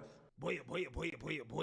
So we finally got some news that I have been waiting for. Okay, I've been waiting for the Trump administration to finally go after the Marxists who are trying to undermine our country on the world stage, right? They are trying to interfere with our foreign operations in countries like Cuba, for example, as we try to get rid of their leadership, right? We try to overthrow their communist government. You have individuals like Hassan Piker and Ilhan Omar's daughter showing up to the island in order to interfere with our operation. And at the time, I believe that I stated that these individuals should be arrested, right? They should face some type of accountability for their actions because, again, clearly they're working against our interests. They're going to a foreign country and pushing propaganda on behalf of that foreign country against the United States of America and trying to undermine our current efforts when it comes to our negotiations with their government. Paint us a picture of what it's like on the ground. What'd you see? when I first landed in Cuba, I was taken aback by how beautiful everything was. You know, you got the 1950s cars and it's a tropical island destination. But very quickly thereafter, as soon as we got into Havana, the main city area where people congregate, I couldn't believe the sights that I was seeing. It was very sad. You had homes that looked like they were bombed out. Our tour guide at the time said that this was somewhat of a product of hurricane season and how difficult it is to like repair these buildings. I already had known about the rolling blackouts and I experienced them later in the day, and it was definitely unlike anything I've ever experienced before. Everything's pitch black. There aren't any traffic lights on. I was taken aback. I was very sad by all the poverty that I saw, and then I was very angry. It was actually Ben Rhodes who told me that I would get very sad when I first went to... Former Obama foreign policy advisor. And he was right. It was very sad to see. But then it was very anger-inducing because I felt like, you know, there was a lot of potential on this island that we were just robbing the people of. And it's totally cruel and totally unnecessary. Yeah, you can act like that didn't happen prior to the blockade. You're gonna act like Cuba wasn't struggling prior to the blockade, buddy. Come on, bro. Blockade itself is designed to be invisible. It's a system of sanctions. It's this like bureaucratic nightmare that basically renders it impossible for the island to do regular commerce, just like any other country. Banks can't take out loans from any other banks. And you, as an American citizen, as a matter of fact, have a lot of restrictions on what you can and can't do both on the island or if you want to even send money. If you have relatives on the island, it's a very difficult process to like directly send cash payments to your relatives as well. It's totally... And you're gonna act like that wasn't prior to the blockade? You're gonna act like it wasn't that all that shit didn't happen prior to the blockade? Because I know someone that went to Cuba before, and there was a lot of I know someone went to Cuba before, prior to the blockade, and there was still a lot of restrictions then. So don't act like Cuba all of a sudden was this utopia until the U.S. came in and fucking did the blockade and all that shit. Nah, Cuba has been like this for so long at this point. Unnecessary. These rules are so arbitrary, and yet they're so damaging to everyday Cuban existence. What were you most surprised by actually seeing it up close and personal? I was surprised by the resilience. I was surprised by the fact that people, in spite of all these struggles, were still surviving. And real quickly, there are a lot of people that are watching this, especially places like South Florida, that feel like the regime is repressive, that it's been a terrible regime, that it's killed people, and that what you're doing is propping them up. What do you say to that? I just don't want babies to die. I don't want people to suffer. The difference in I don't want babies to die, but I'm pro-choice. See, how does that make sense? Hey, I'm pro-choice, but I don't want babies to die. What do you think? What do you think an abortion is, buddy? What do you think an abortion is, Hassan? I swear, man. Talking two sides out of his mouth. I don't want babies to die, but yeah, he's one of the most pro-choicey choice niggas out there. Give me a break, bro. Give me a break. You're a fucking liar. As like how You're a liar. Cuba governs itself is up to the Cuban population. I just want, as an American citizen, to stop putting our hand on the scale in this incredibly violent way. People like Hassan Piker and humanitarian groups like Code Pink go to Cuba to make political propaganda and pretend to help the Cuban people while failing to recognize that the Cuban government and Gaisa, a military conglomerate, have been violating human rights, systematically imprisoning Cubans for decades, and systematically programming power outages to save oil for themselves for so many years. And this has been going on, and yet people still don't know about it. Aquí llevamos décadas así, sin electricidad, sin agua. Esto no viene de ahora. Desde que tengo uso de razón, tenemos todos estos problemas acá. So I went to a 5-star resort in Cuba to show you just how much food and electricity and luxury cars there are, and that if the Cuban government really cared about its people, they would distribute this food, they would distribute this wealth, and they would distribute all of this to hospitals and schools like they claim to do, right? These revolutionary government, which really hoard all the money, hoard all the gas, and hoard all the food for themselves. And people like Hassan Piker and Code Pink don't want to mention that because it doesn't fit their narrative, and they actually don't care about the Cuban people. They only care about their disdain and hate for the United States, while at the same time profiting off these videos and off these lies for themselves. And that's what you call a communist millionaire. And listen, I can... And yet, the song goes back to California in his $3 million mansion. And again, Cuba just used him as a fucking fleshlight. Cuba don't care about Hassan. You think Cuba actually genuinely cares about Hassan? Do you think Xi Jinping cares about Hassan? No, them niggas don't care about Hassan. Those two, like the Cubans and the fucking Chinese, using Hassan as a fucking fleshlight to propagate their damn ideals. They don't actually care about Hassan. Come on, his song gets shot the next day and they wouldn't care.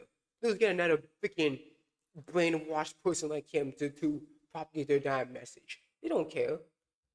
I can tell you that I spoke to Cubans who felt absolutely humiliated and disgusted by these videos, by these convoys, by this rhetoric. It's really just like an insult to like the vast majority of Cubans that never have access to one of these hotels, that have never had the same privilege that someone like Hassan Piker does to come and make propaganda. And so really it's just tone deaf and it's disgusting. And by the way, all these donations that these convoys left don't actually get to the Cuban people. They're just hoarded by the Cuban government and resold to fill their coffers. Yo quiero transmitirle un mensaje al mundo ahora que tengo la oportunidad de que estás aquí. Y lo que quiero es que todos aquellos turistas, todas aquellas personas que vienen a Cuba a hacer una donación, que se le entreguen ellos mismos personalmente al pueblo.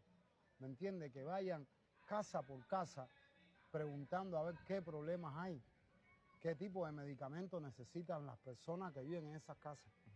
Porque el medicamento que donan al gobierno o al Estado no llega a las personas. Yeah, so in a nutshell, Hassan Piker is fucking stupid.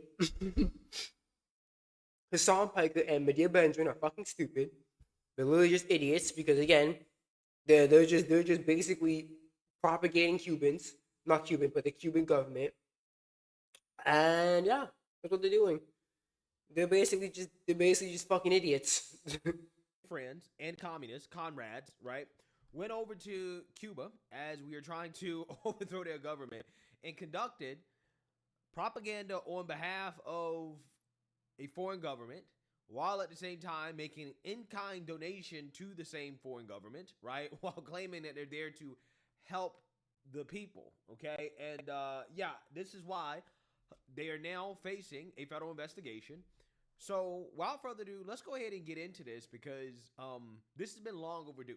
Okay, I believe that this administration needs to focus heavily on these Marxist groups. In I this think, I country. think, I think, I think it's especially for Hassan fucking Piker. This man gets away with so much because again, Twitch fucking loves him. Twitch fucking loves Hassan Piker. Like Hassan Piker is like Twitch's fucking golden boy. So anything that happens to Hassan, all the shit that Hassan does, he never gets punished for it at all. Never does. And at most, you'll get like what, a 1 day ban at most, and he back the next day. Like again, he Hassan Piker does all this shit and he never gets punished for it.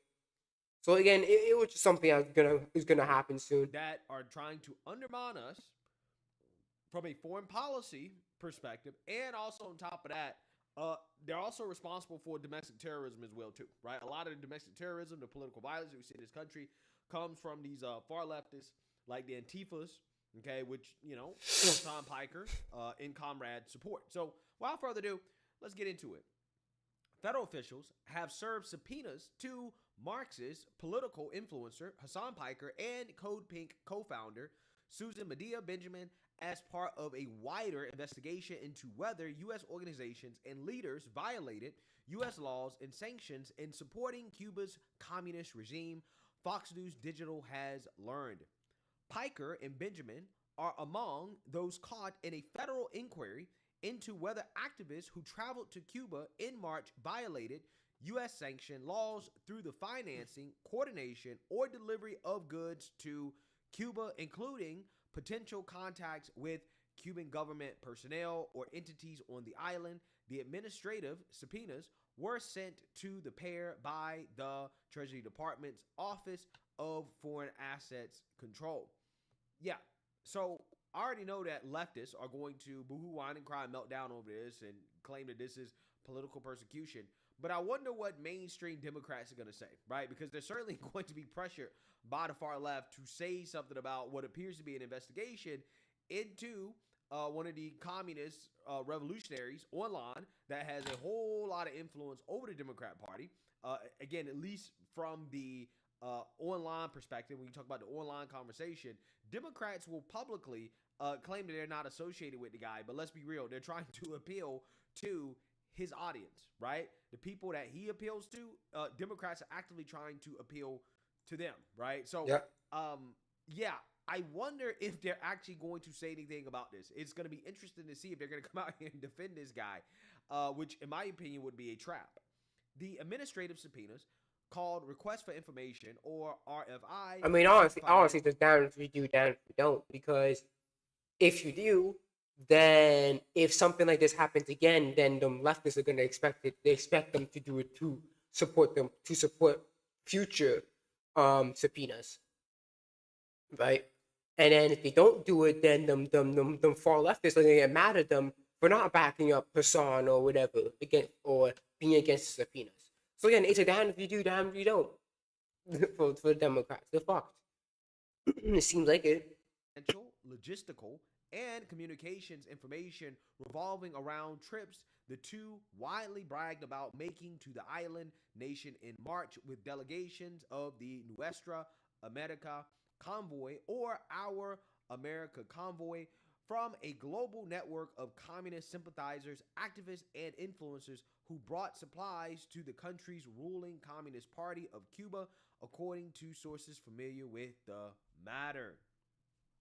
The investigation is part of a broader effort by officials at Treasury, State, and Justice Departments to curb malign foreign influence operations inside the United States, particularly activities tied to support for political violence, extremist movements, or acts the U.S. government classifies as terrorism. Yeah, Hassan Piker should definitely be investigated for all those things. He went to China. He went to Cuba. He's actively pushing communist propaganda on behalf of foreign governments here in the United States. He's actively trying to undermine us. That's what he's doing. And it's a lot of these people. The whole left essentially is a foreign influence operation. Okay? In fact, my friend was telling me about how in China, they have a very specific term, actually a derogatory term, for these leftist influencers like Hassan Piker. I think it's called Baizu, right? So if anybody knows what I'm talking about, I don't know exactly how to pronounce it. I just remember him telling me what it was. And essentially, these individuals, this term, which originates in China, they use it to refer to these Marxist influencers, leftists, liberals, especially white liberals, white leftists in the United States of America. And, you know, I mean, it's one of those things where a lot of the individuals who use the term in China, they're actually fans of the Marxists. But it is a term that is used in China in order to refer to these individuals because ultimately they're useful idiots for pushing anti-American ideology, right? Legit. Ideology that is pro-China. Again, they don't care about them. They really don't. Again, they're just tools. They're just tools to push their agenda. They don't actually care about Hassan.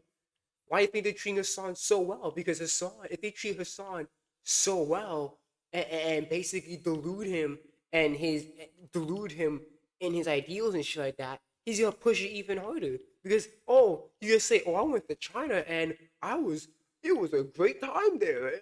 I think that America should be like that. Because he's just like, again, as he says, as what BCP says, essentially China uses Hassan. He's a useful idiot to them because he don't actually know how the intricacies of communism or how China actually works.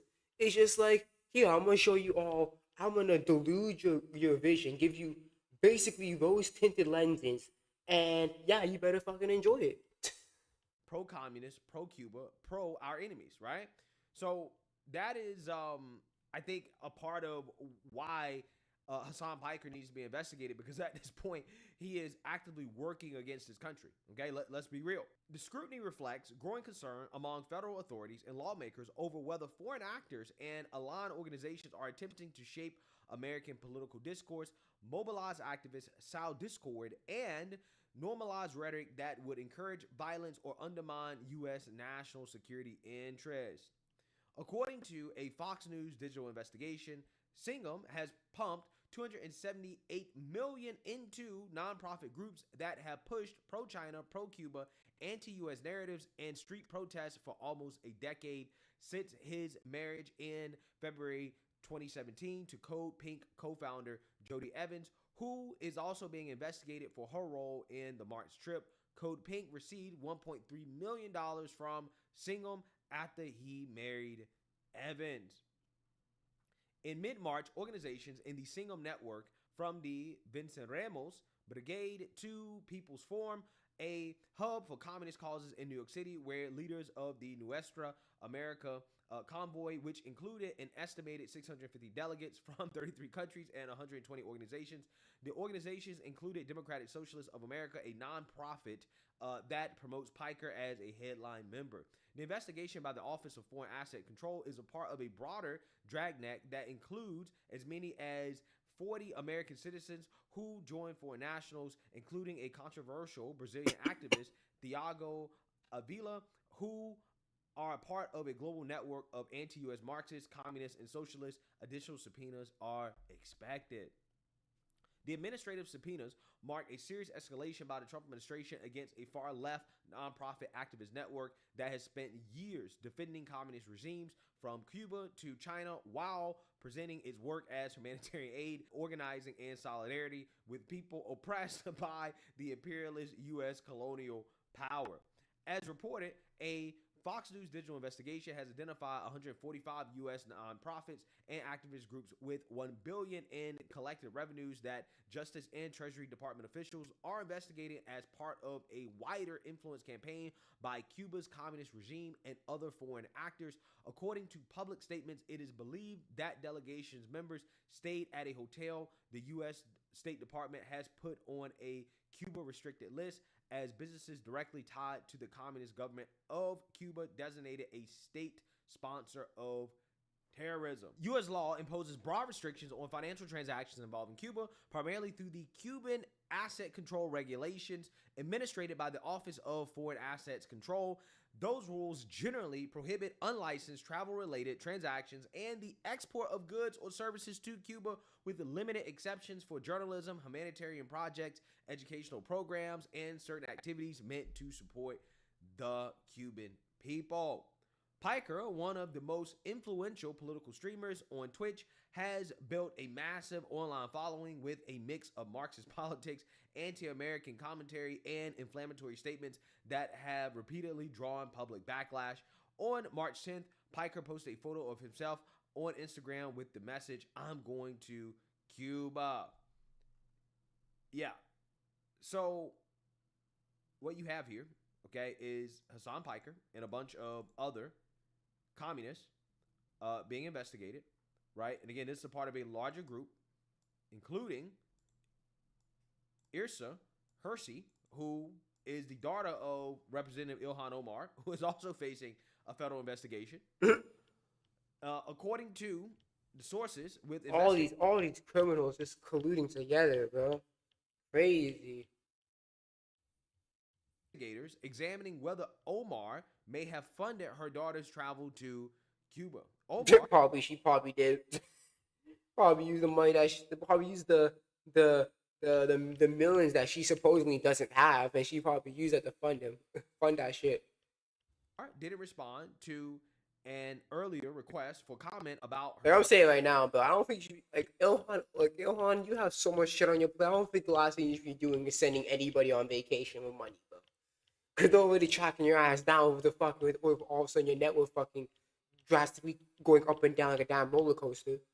On this trip, Piker, Benjamin, Singham, Evans, and Code Pink didn't respond to requests for comment. According to sources, the Office of Foreign Assets Control is also investigating Code Pink's DC coordinator, Olivia Danucci, a former Division I basketball star from Emerson College in Boston.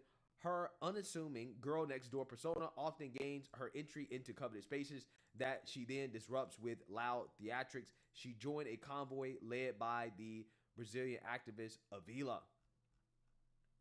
Federal investigators are examining whether the caravan's financing, logistics, coordination, or delivery of goods crossed legal lines under U.S. sanctions law, sources said.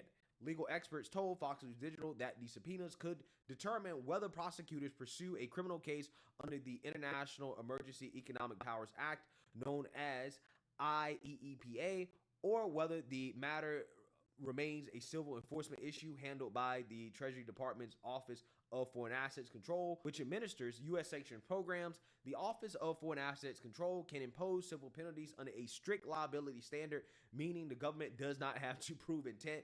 The Justice Department, by contrast, generally must show that a defendant willfully violated the law in a criminal case, often through evidence of concealment, invasion, or knowing participation in prohibited transactions. In a long live stream on Saturday, Piker interviewed another influencer, Ashley St. Clair, about having a baby with billionaire Elon Musk, railed against Trump, defended the communist leaders of Cuba, and free associated about other topics in the news, including a shooting outside the White House, decrying the chaos in America. It's effing terrifying, he said. Yeah, so what do we have here? What we have is the Treasury Department looking into whether or not Hassan Piker and his communist comrades potentially violated U.S. sanctions law by going to Cuba, pushing propaganda on behalf of the foreign government there, right, who we're currently trying to overthrow, and also basically giving an in-kind donation to that government as well, too, despite the fact that they're facing sanctions. They're not supposed to be getting any type of support from us, right, at all, and to have Americans go over there and to give them support despite the sanctions, yeah, they're directly trying to undermine our foreign policy, and that is unacceptable, right? It's unacceptable, and I'm hoping that something comes of this, right? I'm not sure if it's going to be criminal per se, because again, you got to prove intent, okay? Criminal liability is a high standard, but when it comes to civil enforcement, apparently the standard is lower. So the Treasury could slap a massive fine on Hassan Piker, right? They can make it so he's no longer a millionaire, right? They can make it so he can't afford that multi-million-dollar mansion that he's living in, right? Out in LA. So we're gonna see, but I'm just saying that I want to see more of this, right? I want to see more investigations, more subpoenas. I want to see actual accountability for these Marxists in this country. Okay, I really do think that the biggest problem, one of the biggest issues that we have in this country when it comes to political violence, right? When it comes to domestic terrorism, is these far left extremists who have gotten absolutely out of control. Okay, they are normalizing assassination culture. They're basically promoting and celebrating violence, right? Violent individuals. Hassan Piker, in my opinion, has been one of the leaders of this movement. And ultimately today, for the Treasury to finally launch an investigation into this, I think that it's a great thing, right? I think that it's a little late, but it's also good because they should be held accountable because we can't have this, right? We can't have people going to foreign countries that, we're currently trying to overthrow, right? And working on behalf of the foreign governments, right? Like, I mean, I'm just saying it's one of those things that the left, they're getting a little bit too comfortable trying to undermine Trump on the world stage. You have Democrats like Gavin Newsom and others. They went to these foreign conferences and they essentially undermine our foreign policy on the world stage as well too. Yeah, they're getting way too comfortable with this. So I think it's time to send a message, right? And Hassan Piker here and what he did in Cuba, this stunt looks like it may backfire big time. It's going to be interesting to see what Democrats say. Are they going to defend this guy? Are they going to come out here and say, "Oh, this is a political persecution," blah blah blah, or are they just going to let this rock? I'm just saying.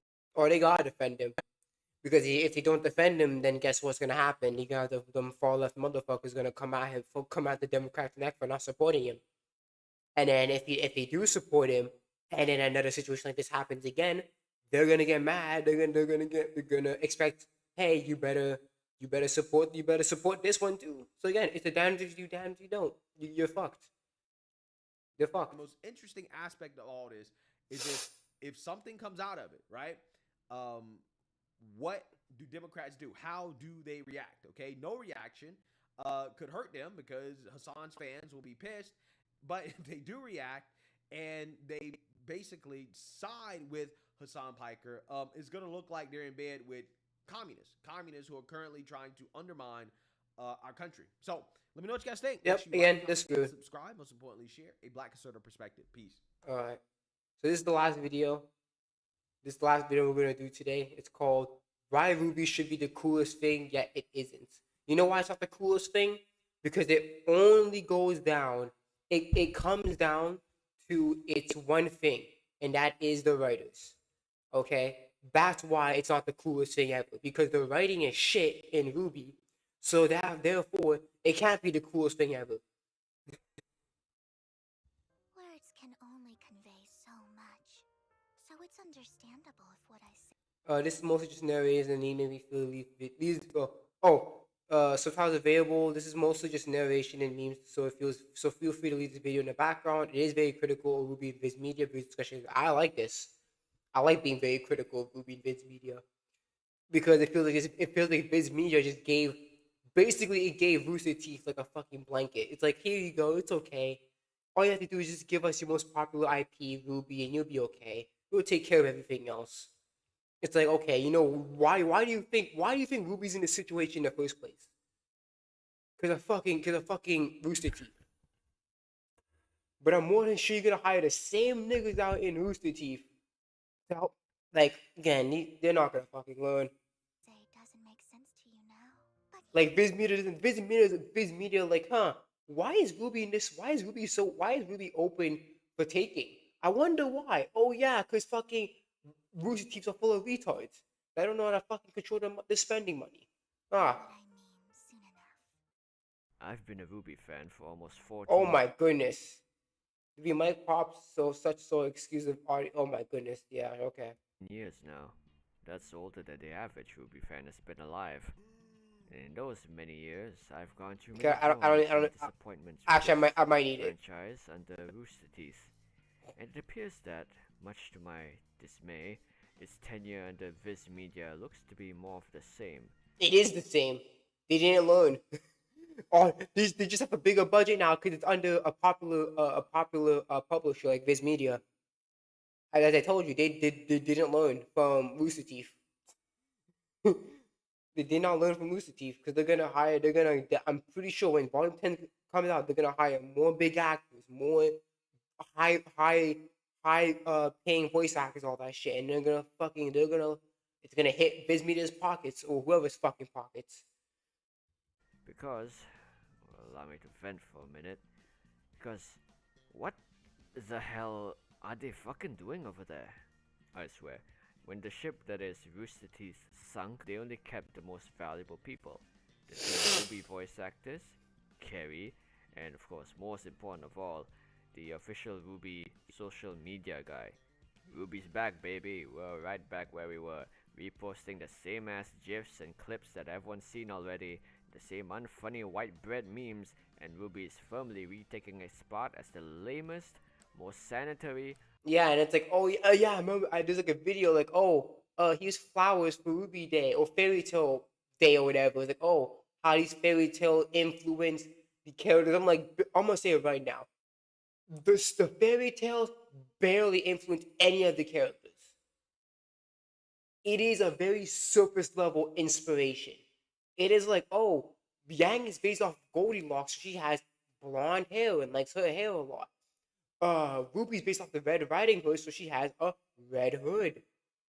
It is a very surface level fucking inspiration, bro.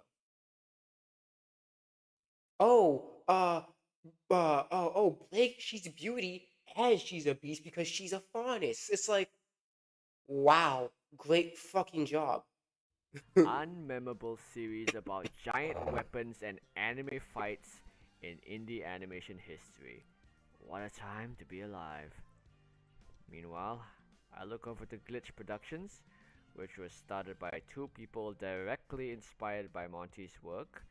And look what they're doing. They're doing way better than Rooster Teeth ever done, which is fucking hilarious. Just released Gameoverse, helmed by another person, Rubber Ross, who is also directly inspired by Monty's work, and then promoting their show by promoting their show.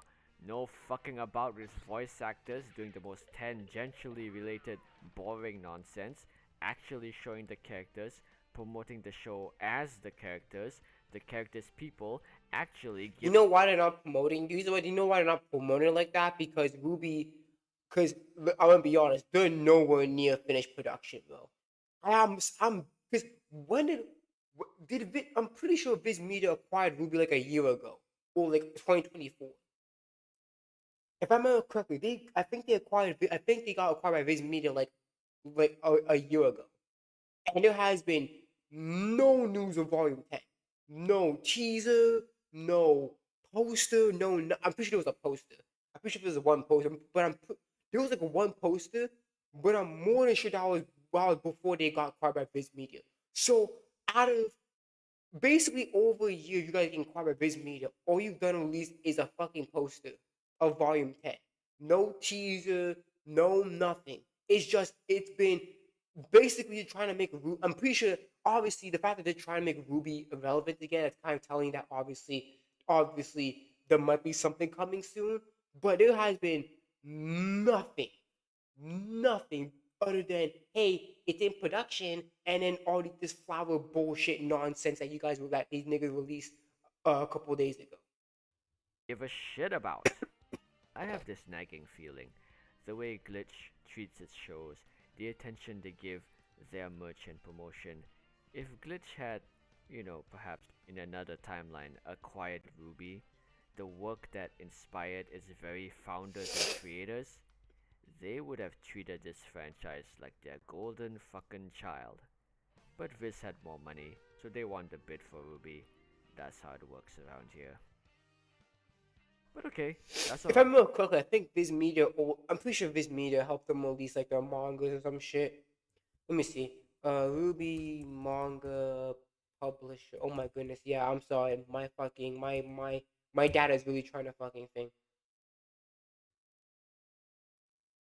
It was been published by Shueisha. Oh, it wasn't even the fucking Viz Media. I guess fuck that. It was fucking Shueisha.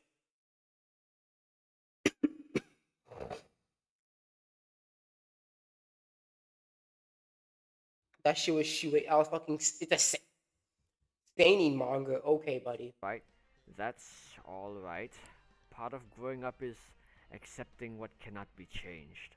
And it is true observing this dichotomy, this contrast between a company that gives a shit about its franchise and that understands its core appeal versus seeing one that completely misses the mark, that I realized with full clarity now, without the shadow of a doubt. At the rate things are now, I'm gonna hold your hand when I say this. There's zero hope left for Ruby. Ruby has been sauceless for far longer than it has held the sauce. So if anything, Viz is just staying true to the Ruby brand. Which brings me to the point of this video. I'd like to talk at some length, but not exhaustively, how we got here. And I really don't want to spend more time on this point longer than necessary, so I am trusting you, my viewer, to understand the points and conclusions I'm making.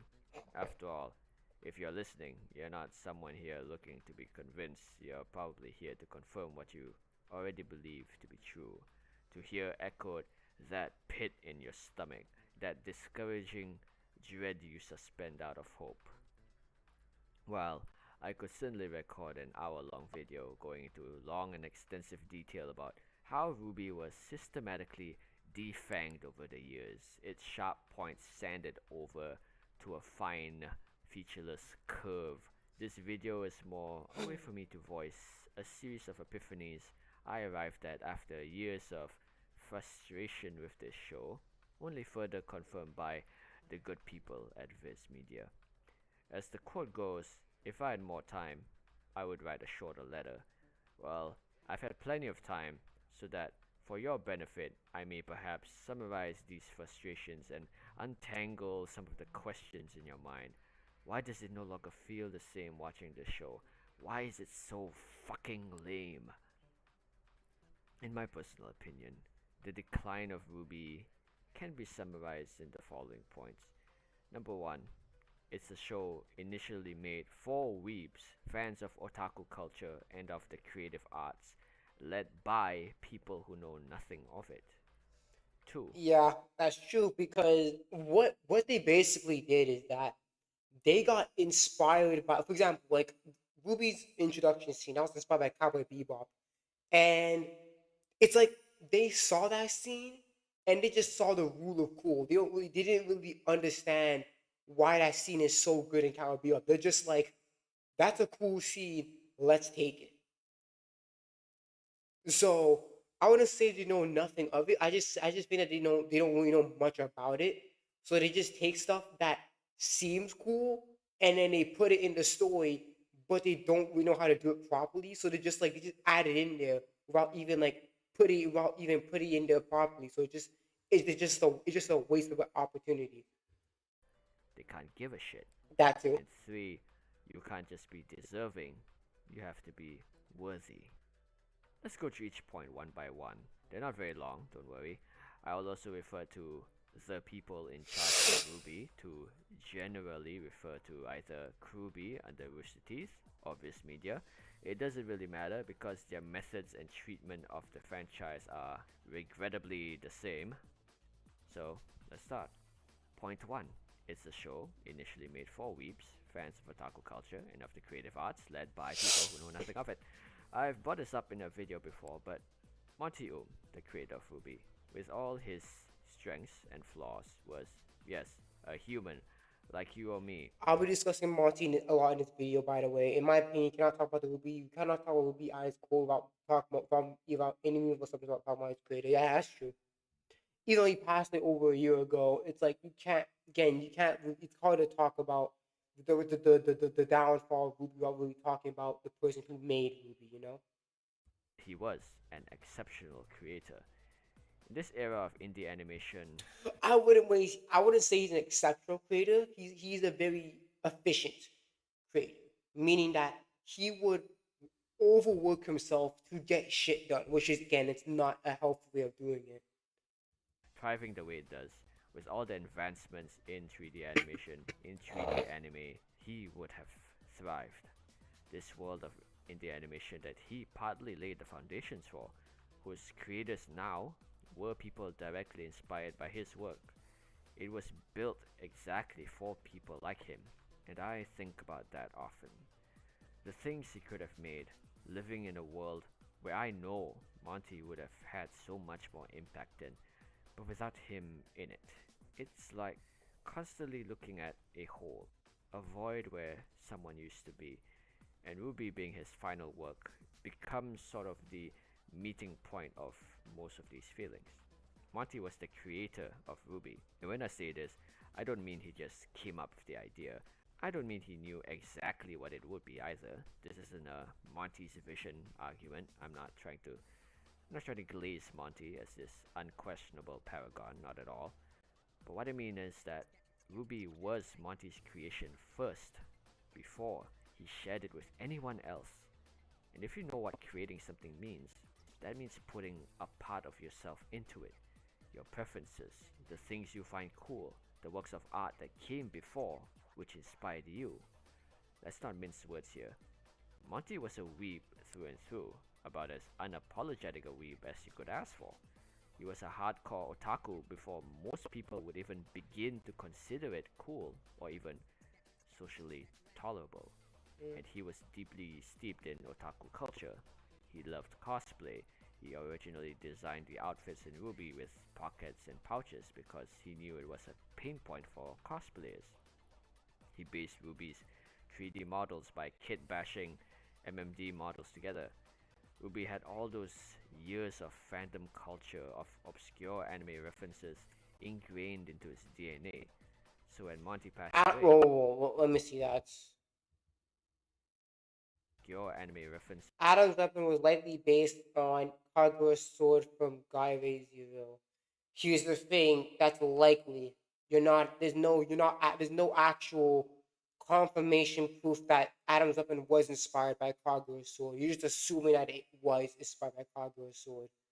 No, I'm not taking this as a legitimate thing because this is not confirmation. You're just saying it's likely based, meaning that it's not 100% confirmed, meaning that basically you're just assuming just based off of a design that it's likely based. You can't just say it's likely based.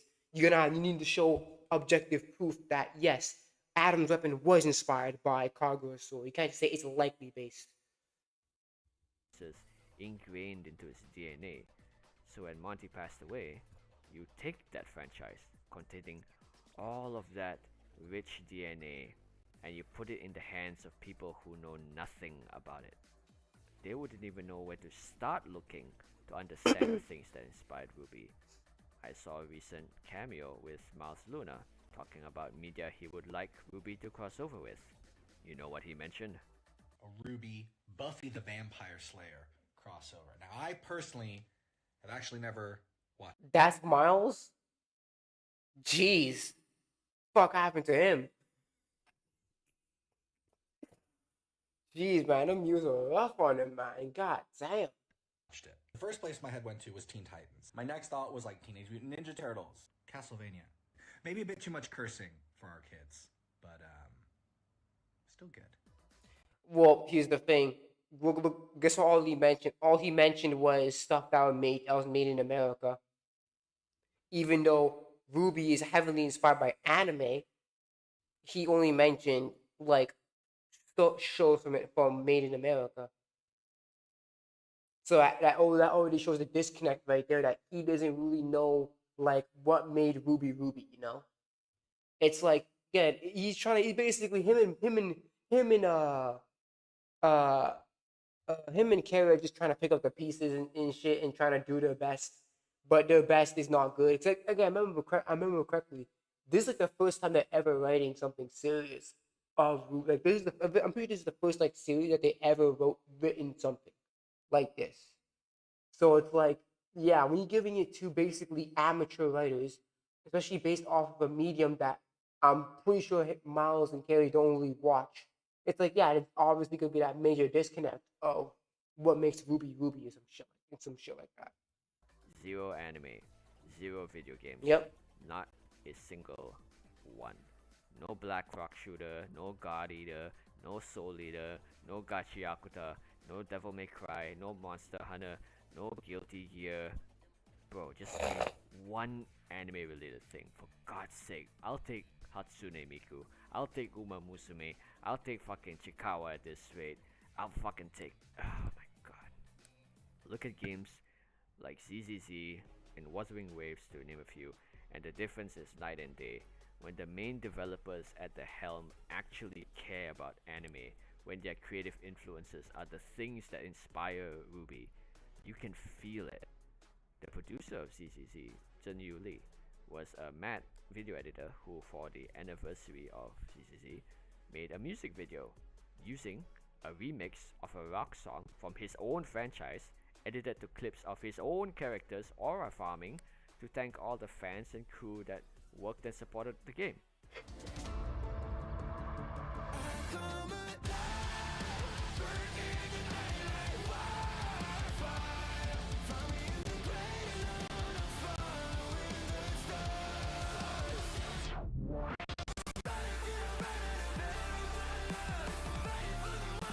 Some Nanny chocolate chip cookies. Just in time for Thanksgiving. That's such a lot.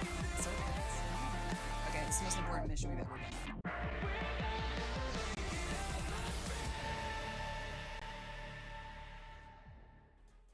That's the kind of lead I want. Someone whose hyperfixation special interest is their own story and has the creative spark to make it sing. Even without the budget of a multi-million studio or game company, Monty made Dead Fantasy and Haloid in a cave with a box of scraps, and it's still more memorable than a great number of professional studio-made action scenes across anime, film, or any medium. When you have the sauce, you have it. Money and production value helps amplify any work, yes, but when you got it, and, well, pardon the food metaphor here, but when you got the sauce, you can always taste it. When something doesn't have the sauce, all you can taste is its bland, unseasoned absence. So you would think Viz Media, who's worked with the biggest action franchises in anime and manga history, Mind you, Viz Media just mainly publishes and distributes stuff. Now makes them, even so, you think the proximity to such titles will off will be just a little. we would get that. To actually take a good hard look at this show they paid doubtless several million in dollars for, and see that Ruby is much more than its voice actors, it's much more than Rooster Teeth's parasocial celebrity culture that we thought died with it, but they can't, and they won't. Well, because it won't. Because don't forget, that's how Rooster Teeth got popular. Rooster Teeth got popular because they had that parasocial culture. Because they had conventions, they had RTX, they had all this stuff that, hey, that allowed actors, that allowed the crewbie and all those people to directly interact with fans. That's what made Ruby like a special thing to people's hearts, because they had this deep connection with each other between fan and Rooster Teeth. They had that connection, that parasocial connection. So, obviously, when obviously now they're fucking now when they're now actually owned by a legitimate publisher, they like, well, we can't act the same as we were before because now we're owned by a legitimate publisher. But they are trying to basically slowly trying to integrate that Rooster Teeth way of interacting with their audience and shit like that. It was just, again, you're not on Rooster Teeth anymore. Rooster Teeth is done, so you can't have that closeness as you would have had back at Rooster Teeth because you made mistakes. Point two, they can't give a shit. You know how I said the people in charge of Ruby wouldn't even know where to start looking to understand the things that inspired it? Well, I doubt they even give it a chance, that explicitly given the opportunity to look into these inspirations and understand them, that they would even want to. And why is that? Because they can't give a shit. Note that I said can't.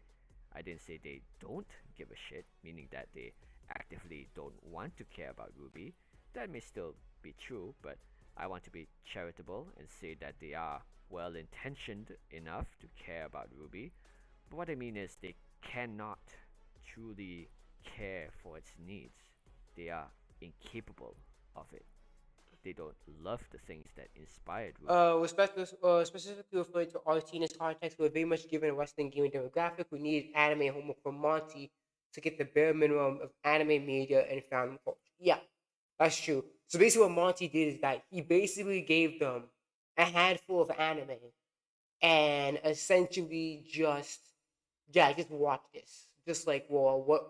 It's like that's not really good because Miles and Kelly most likely never watched. Well, obviously they never watched anime before, so it's like, what would they? What do they exact? What do they? Because it's that disconnect. It's like, what would they supposed to take from it, Monty? And that's the problem with Monty too. Monty's not a very good communicator, so it's that it's not gonna again it's gonna be that disconnect where Monty's gonna give them this homework and then Miles and Kay will get the wrong messages from it. It's like, well, oh, okay, it looks cool, but what am I supposed to take from this? So again, it's yeah. Obviously, Miles and Kay don't know. Again, the first of all, I'm pretty sure they haven't built anything prior to Ruby, and again, they don't know anything about anime, which is something that again Monty was inspired by. So again, that's automatically not a good mix. They're not interested in anime. It's a world completely alien to them. And that is why Ruby felt so different under them. Even if you got the best writer to work on Ruby, and they were entirely raised only on Tolkien and Martin and the greatest works of Western fantasy literature, you'd probably get a good story, but you wouldn't necessarily get a good Ruby. How would you care about something you have no knowledge about? There's nothing to even perceive is a problem, let alone solve it. So, when Viz acquired Ruby, I thought here was a company that can give a shit, that knows its shit. But no, not at all. Instead, they were content with looking at how that sinking ship called Rooster Teeth ran things and thought, yeah, good enough. I'd have vastly preferred if they had just said nothing at all. Let the world forget Ruby, then surprise us when we least expect it with a banger of a return. But now, every social media post is a reminder of how very little they do know. Because at least with Rooster Teeth, I could just chalk it up to just pure ignorance, just a crew understandably reeling after the loss of a friend and lead creator, stumbling to find the pieces and never quite doing so. It's a regrettable but very understandable set of circumstances. But with Viz, it's hard not to feel. I need to get back on Tomodachi Life, man. This is now I'm like I'm just looking at this shit. I need to get back into Tomodachi, bro. I don't have the Switch anymore. Active negligence on their part. The way they view this fandom as little more than glorified RT first subscribers instead of growing a new audience, milking the nostalgia and parasocial attachment to the faces of Rooster Teeth. Every dollar they spend flying these voice actors and Carrie to a studio to hire a camera guy to film them all day making waffles, to pay for a set for their flower arranging session, they could have spent adding actual worth to this franchise. And I don't mean volume 10, I don't mean a full story, I don't mean a manga or anything huge or committal. I'm being reasonable. I'm asking for new one-page comics of the characters. I mean sponsoring animators to make new short meme videos of the characters. I'm asking for new commissioned artwork of the characters during their birthdays or certain holidays.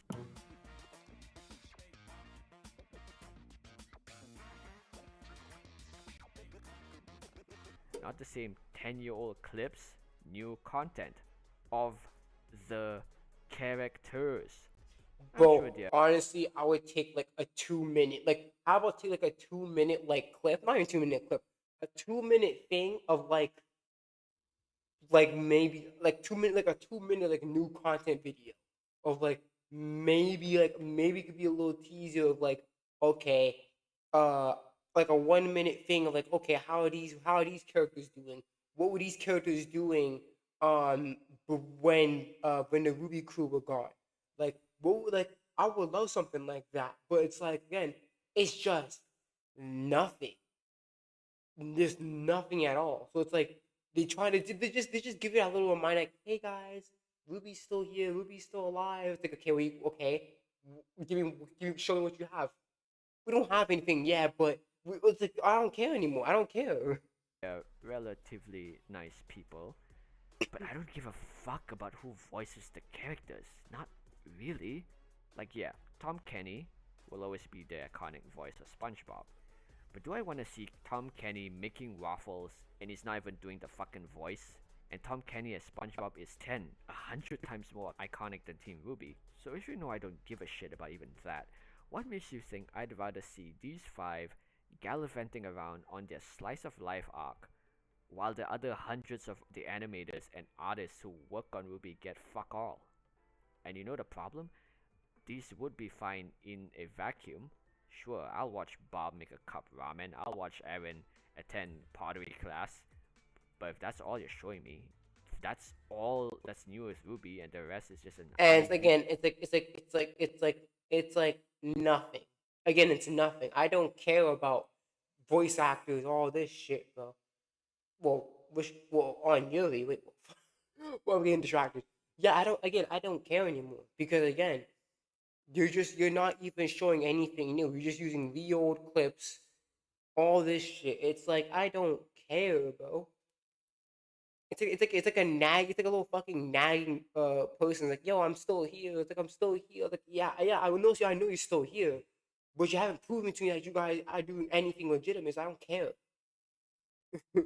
Drip of the same clips from 10 years ago. That's a fucking joke. But okay, let's back up here. When Monty made Ruby, it was just a fun passion project, and he brought on whoever was around on board for his production, regardless of qualification. I'm sure he just wanted to make a cool thing with his friends. I just like a place in the fucking water. With Red vs. Blue, he did No place in the fucking water. There was no way he could have foreseen the way that same company would turn out, the way Ruby would be this controversial. There's simply no way. And he obviously could not foresee his death, at least not the exact date. So when he died, it makes sense that Ruby would carry on to Miles and Carrie and Ruby. By all legal means, they deserve every right to continue Ruby. And now, by that same legal metric, Viz Media, having purchased Ruby, deserves every right too. But point 3. Can't just be deserving, you have to be worthy. But all you have ever been is a bloody migraine. Viz should know and act better than Rooster Teeth, but they don't. I had thought, given their prior history with the Ruby manga adaptations, Ruby was in decent hands. But somehow, okay, so yeah, so I was right. Viz Media did publish Ruby manga adaptations. I was right. It was probably just the English version. It was probably just the Japanese version that was released by Shueisha. But again, but I'm pretty sure Viz Media is also under Shueisha. But it's like, who the fucking cares? It's the same fucking thing. But again, it's just like, there's nothing, no new. Because the only thing they showed was a fucking poster, and that was a year ago. And there hasn't been anything new regarding that since. So it's like, I don't give a shit because you guys are not doing anything new that involves the actual characters. You're just doing random shit like baking cookies and doing flowers and shit. Who fucking cares about that? Who cares about that, bro? How about actually show the characters doing that flower shit instead of you guys doing it? That would've been fun. They showed that would be fun, having a little short animation of Ruby and Vice making cookies, some shit, and Ruby burns the cookies, some dumb shit like that. Like, that'd be super fun. But it's like, no, I'm seeing these two fucking 35-year-old women fucking baking cookies. I don't care about that. I don't care about freaking 4 grown-ass people picking flowers and talking about flowers. How about actually a little short animation of the characters doing that? That would be much more enjoyable than just seeing 4 random-ass, grown-ass people doing it. Like, who cares? Agency and creativity with the franchise before acquiring it than after. Let me remind you again of how Glitch Production treats its franchises, how it places confidence in their characters, their stories. The merch looks like stuff you would actually buy. They look like the kind of merch you wish something had, but is actually real. Part of what pushed me to make this video was seeing this tribute to Monty in Gameoverse's pilot. I'll remind you that Gameoverse's creator, Bubba Ross, was not just inspired by Monty, he was a very close personal friend of his, and it was Monty's encouragement that drove him to continue working to make his dream project a reality. My favorite anime is Gurren Lagann. It's the tale of persistence, perseverance, and overcoming great loss. One of the reasons this show has a special place in my heart is because a friend of mine, he was an animator, and we bonded over how incredible the show's animation was and just how powerful the message of the show, which was like always moving forward, truly was. The same friend had a way with always silencing any doubt I had about pursuing my dreams as an animator. He was so driven. If he told you that you could do something, you truly, truly believed it. Then, to all of our disbelief, he passed away due to a tragic accident. After my friend's passing, I found myself watching Gurren Lagann again. It was the story of a young man overcoming the tragic loss of his own friend and then growing into a person that he could have been proud of. I'll never forget what Gurren Lagann did for me to pull me out of that really dark place. It meant a lot to me and my friend Monty. This was hard to record. Anime's fucking awesome. So this tribute was not only a dedication at the end of the pilot, but also 2 impact frames within a fight scene, containing Monty's signature and his famous quote, "Keep moving forward." I'll not harp on this point because it's not my intention to weaponize a very heartfelt and earnest tribute for Gameoverse, and I will. I'm highlighting Ross specifically because a lot of these fans had this loyalist mindset that only cared about Rooster Teeth and Kubi cared about Monty, who can't be trusted with his work just for working in the same company, when in fact Monty had trusted many fans in and beyond Rooster Teeth. You, my viewer, will have the presence of mind to treat it as such.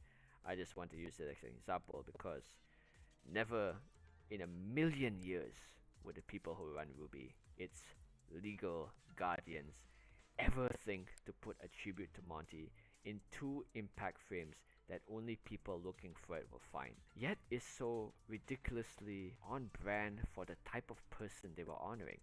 A fight scene animator who treated action as not just an afterthought or obligation, but as much of a storytelling medium as any other, being honored with impact frames, the perfect example of a piece of work in action scenes that are almost imperceptible but add so much to the whole. And I know Gameoverse is just a pilot, it's just one episode to judge on, but that's just it.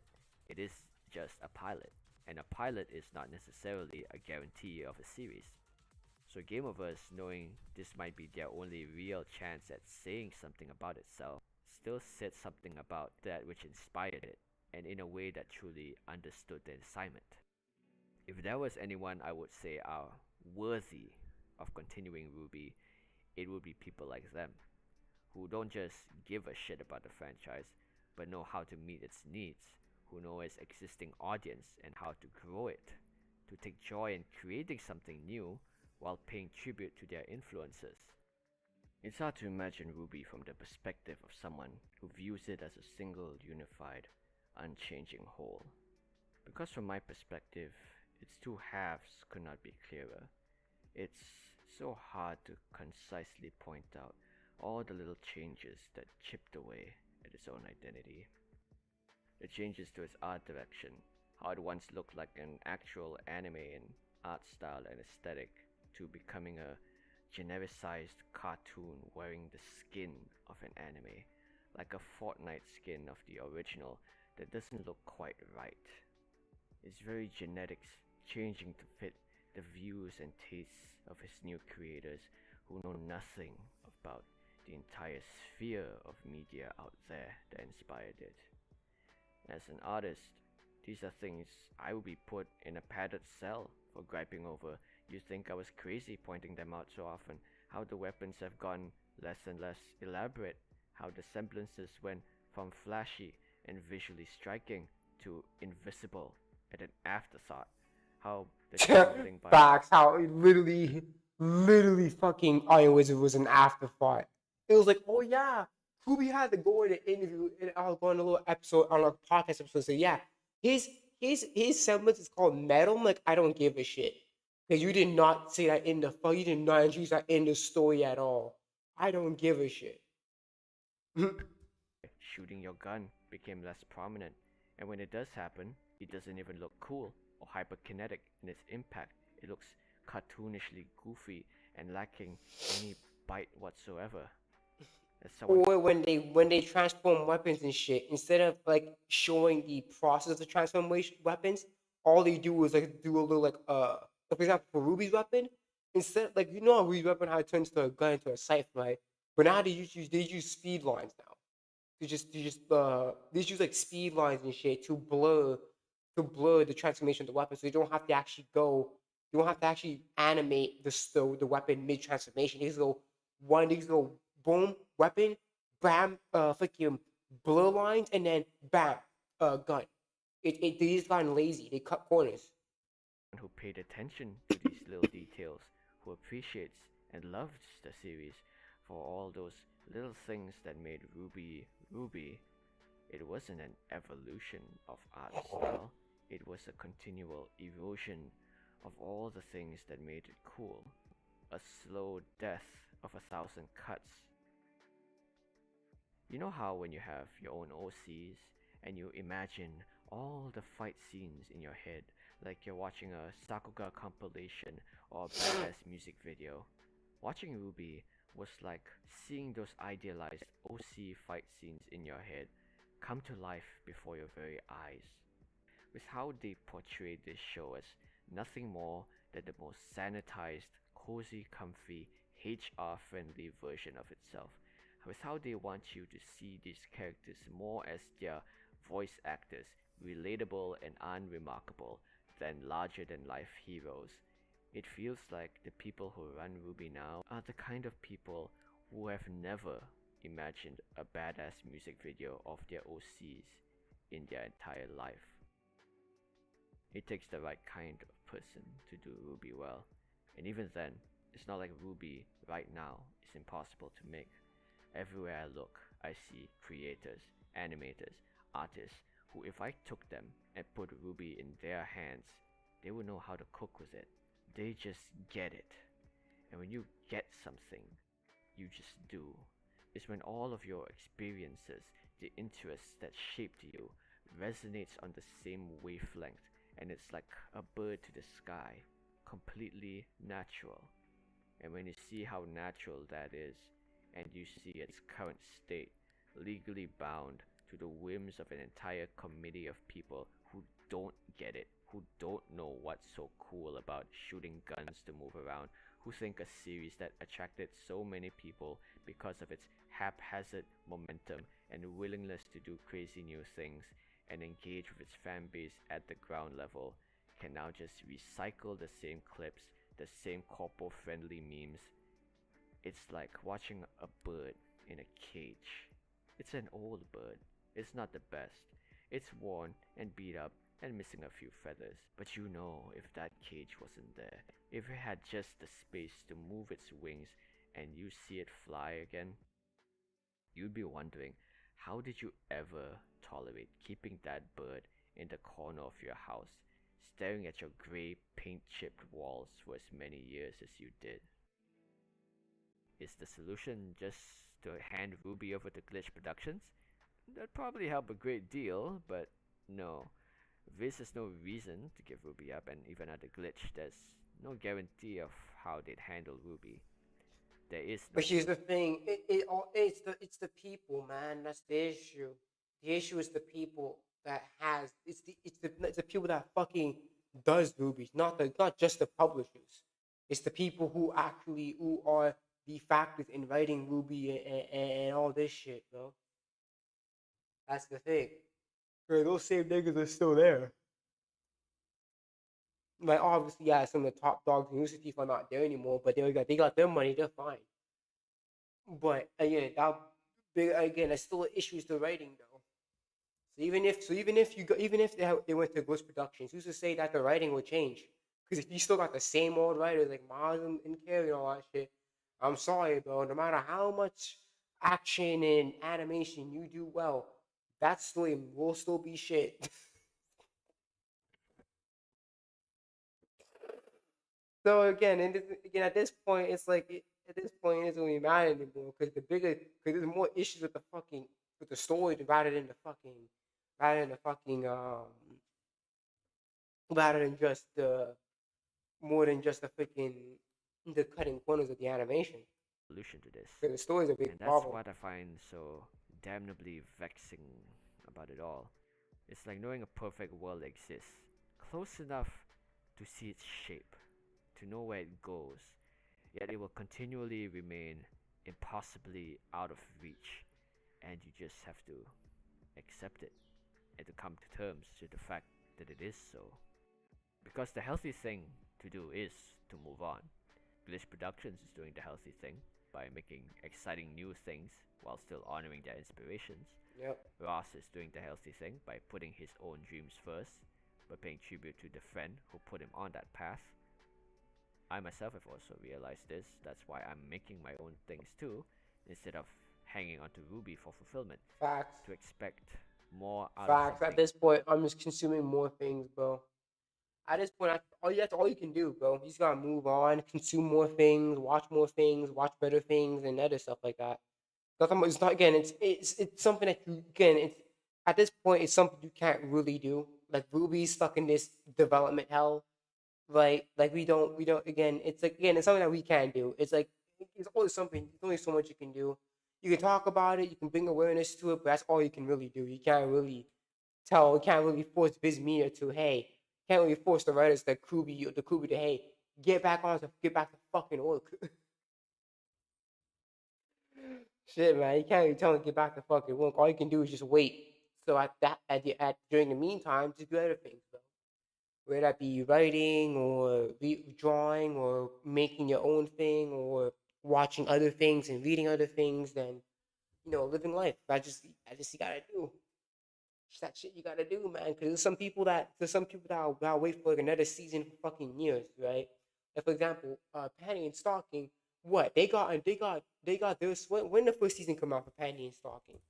Let me see. Panty and Stalking. Panty and Stalking. When the first season come out? 2010. And the second season came out what? 15 years later? Can you imagine how much people were starved for season 2 of Panty and Stalking, where they watched one season and it was like what, a decade plus, since the second season came out. So yeah, again, at that point, there's not that much you can do anymore, bro. Again, as much as like these shows, man, these shows are still owned by these corporate companies, all that shit, and there's only so much you can do. That no longer knows itself. But it's funny. I speak only for myself here, but in my entire life, Monty's death is one of the few events that truly fundamentally changed me as a person. Which is very strange, because I never knew the guy, nor will I claim to know him beyond the most no-brainer observations like he was a big otaku and Rooster Teeth clearly weren't.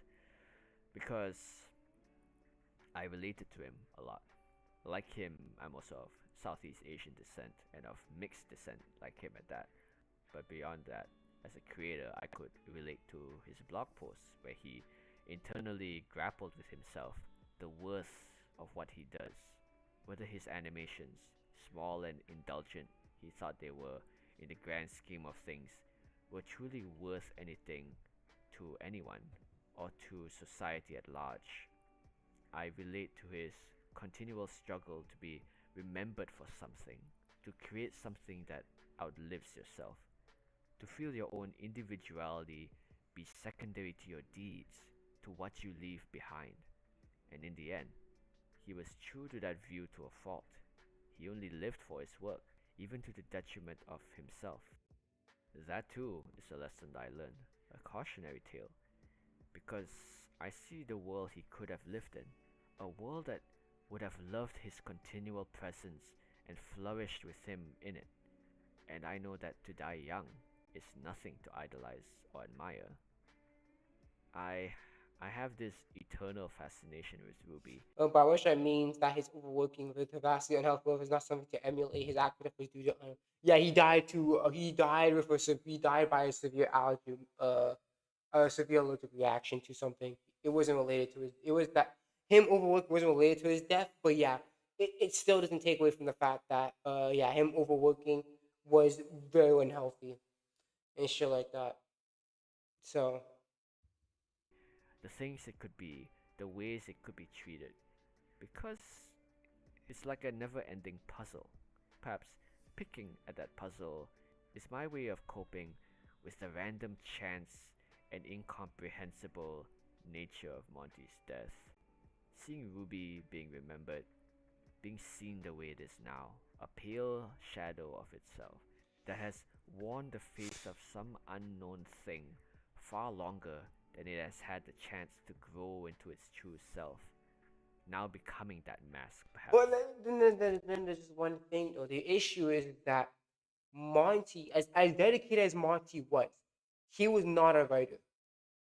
That's one thing you need to know about Monty. He was never a writer. And that's why he brought Miles and Carey along into his creation of Ruby, because he was he was an animator at heart. He could only do animation. That's the only thing he was good at. So he brought Miles and Carey along to basically help him string like all these fights into something deeper, like in a story. And that's where Miles and Carey came along, and that's where they formed Ruby as a story. But again, yeah, Monty was just the yeah, you can say that he was the foundation, but he definitely was not a writer. He was mostly just an animator. That's what he was. Miles and Carey were doing the heavy lifting of writing. Monty was just mostly animating like the fights and stuff. That's what he really shot. Irreversibly. But that's the thing. That may be Ruby's fate. But Monty's work, the impact he left, I will always be looked upon fondly. That spark may not be found in Ruby, but can, and always has, found its way into the hearts of others. And while that's hardly the perfect outcome, nor does it leave me fully satisfied, I think I can find comfort in that. I always used to think that Ruby was Monty's last work, and that was why I always feel this sense of injustice and frustration when I think about it. But maybe Ruby isn't Monty's last work. Maybe that work is still going, if you know where to look. FaZe might be announcing something new for this roof for Ruby this year's MX for July 2026. Let's see what happens, but I'm not holding my breath. I seriously hope that they do. That can just put the on Rooster 2.0. Yeah, as for my C, I don't see that happening, buddy. As much I like being kind of optimistic as you, they just don't really care, bro. Okay, so that's pretty much it. So this is pretty much. I'm pretty sure the rest of his shit is just his work. But yeah, I'm gonna end it right here. Before we go, I do want to talk about something real quick by Brown Table. I do want to talk about Brown Table real quick because they not talked about, but they did community posts on Interstellar Avengers Commence. So let's do that shit. So this is the season 2 designs, by the way. Apparently, it's apparently going to use Kickstarter to freaking do this, fund this shit. So yeah, taking a look here, they did add, like, obviously it's better, but they did add some things, like for example, like they added freckles on Hope and her eyes changed. So I don't know. They made a mistake. They made a mistake, and that's gonna be her new eye color, or is it because she got the Azul Force? Is that why they got her the eye color now? Because her eye color is not blue; it's brown, as you can see from that profile thing right there. So they're doing this eye thing. But I do want to talk about the Redux though. Apparently, they're doing a Redux of Fall. So here's the thing: it says here they're gonna do a remastered part 2, a remastered episode 2, and a reworked episode 1.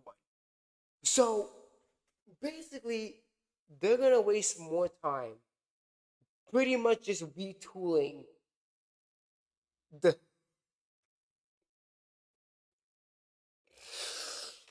They're gonna waste time retooling these first 2 episodes instead of just continuing on with season 2. But okay, so obviously remastered means that they're gonna basically reanimate, or I would say they're gonna fix the mistakes in episode 2. But reworked episode 1, what does that mean? A reworked episode 1? I mean, I'm assuming that means that they are gonna like pretty much change it,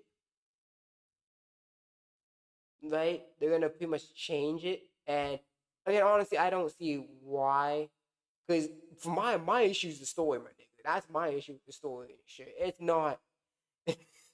Trust me, man. No matter how much redux you do, bro, if you still not gonna change the story, man, then that's the problem. But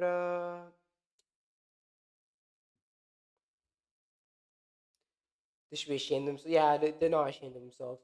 Uh, but yeah, I'm gonna end it right here, guys. Thank you guys so much for coming. This is the first and most likely the last time I'm ever streaming on my data, because I'm using my hotspot to gain the internet. That's why. So that's why it was a bit glitchy, because I was using my hotspot. But yeah, this would be the first and the last time I'm ever doing this, because I was watching it. I can see how my stream was through my phone and shit, and it was very glitchy. It had some moments where it was actually doing pretty fine, but most of it was pretty glitchy. So yeah, this is probably my first and my last time I'm ever doing any streams on on a mobile hotspot. Next time I just won't stream. I'm just not gonna stream next time. That's how it's gonna be, because I don't get on my internet. The internet is not working on the internet's not working for some reason. So I need to check my router and see, maybe it's because my router why it's not working. But yeah, the internet's not working. I had to use my data, and honestly, it did better than I expected it to. But still my frames are dropping consistently, because it's still inconsistent. That's the thing. The mobile hotspot is inconsistent, so that means me to basically lower the quality of videos like that, because the mobile hotspot. I need my kids to basically tell to you guys. So I mentioned right here, tomorrow, if okay, this will be the last time I'm ever going to be streaming on my mobile hotspot. If my internet is not good by then, I'll probably say I'll stream this Sunday.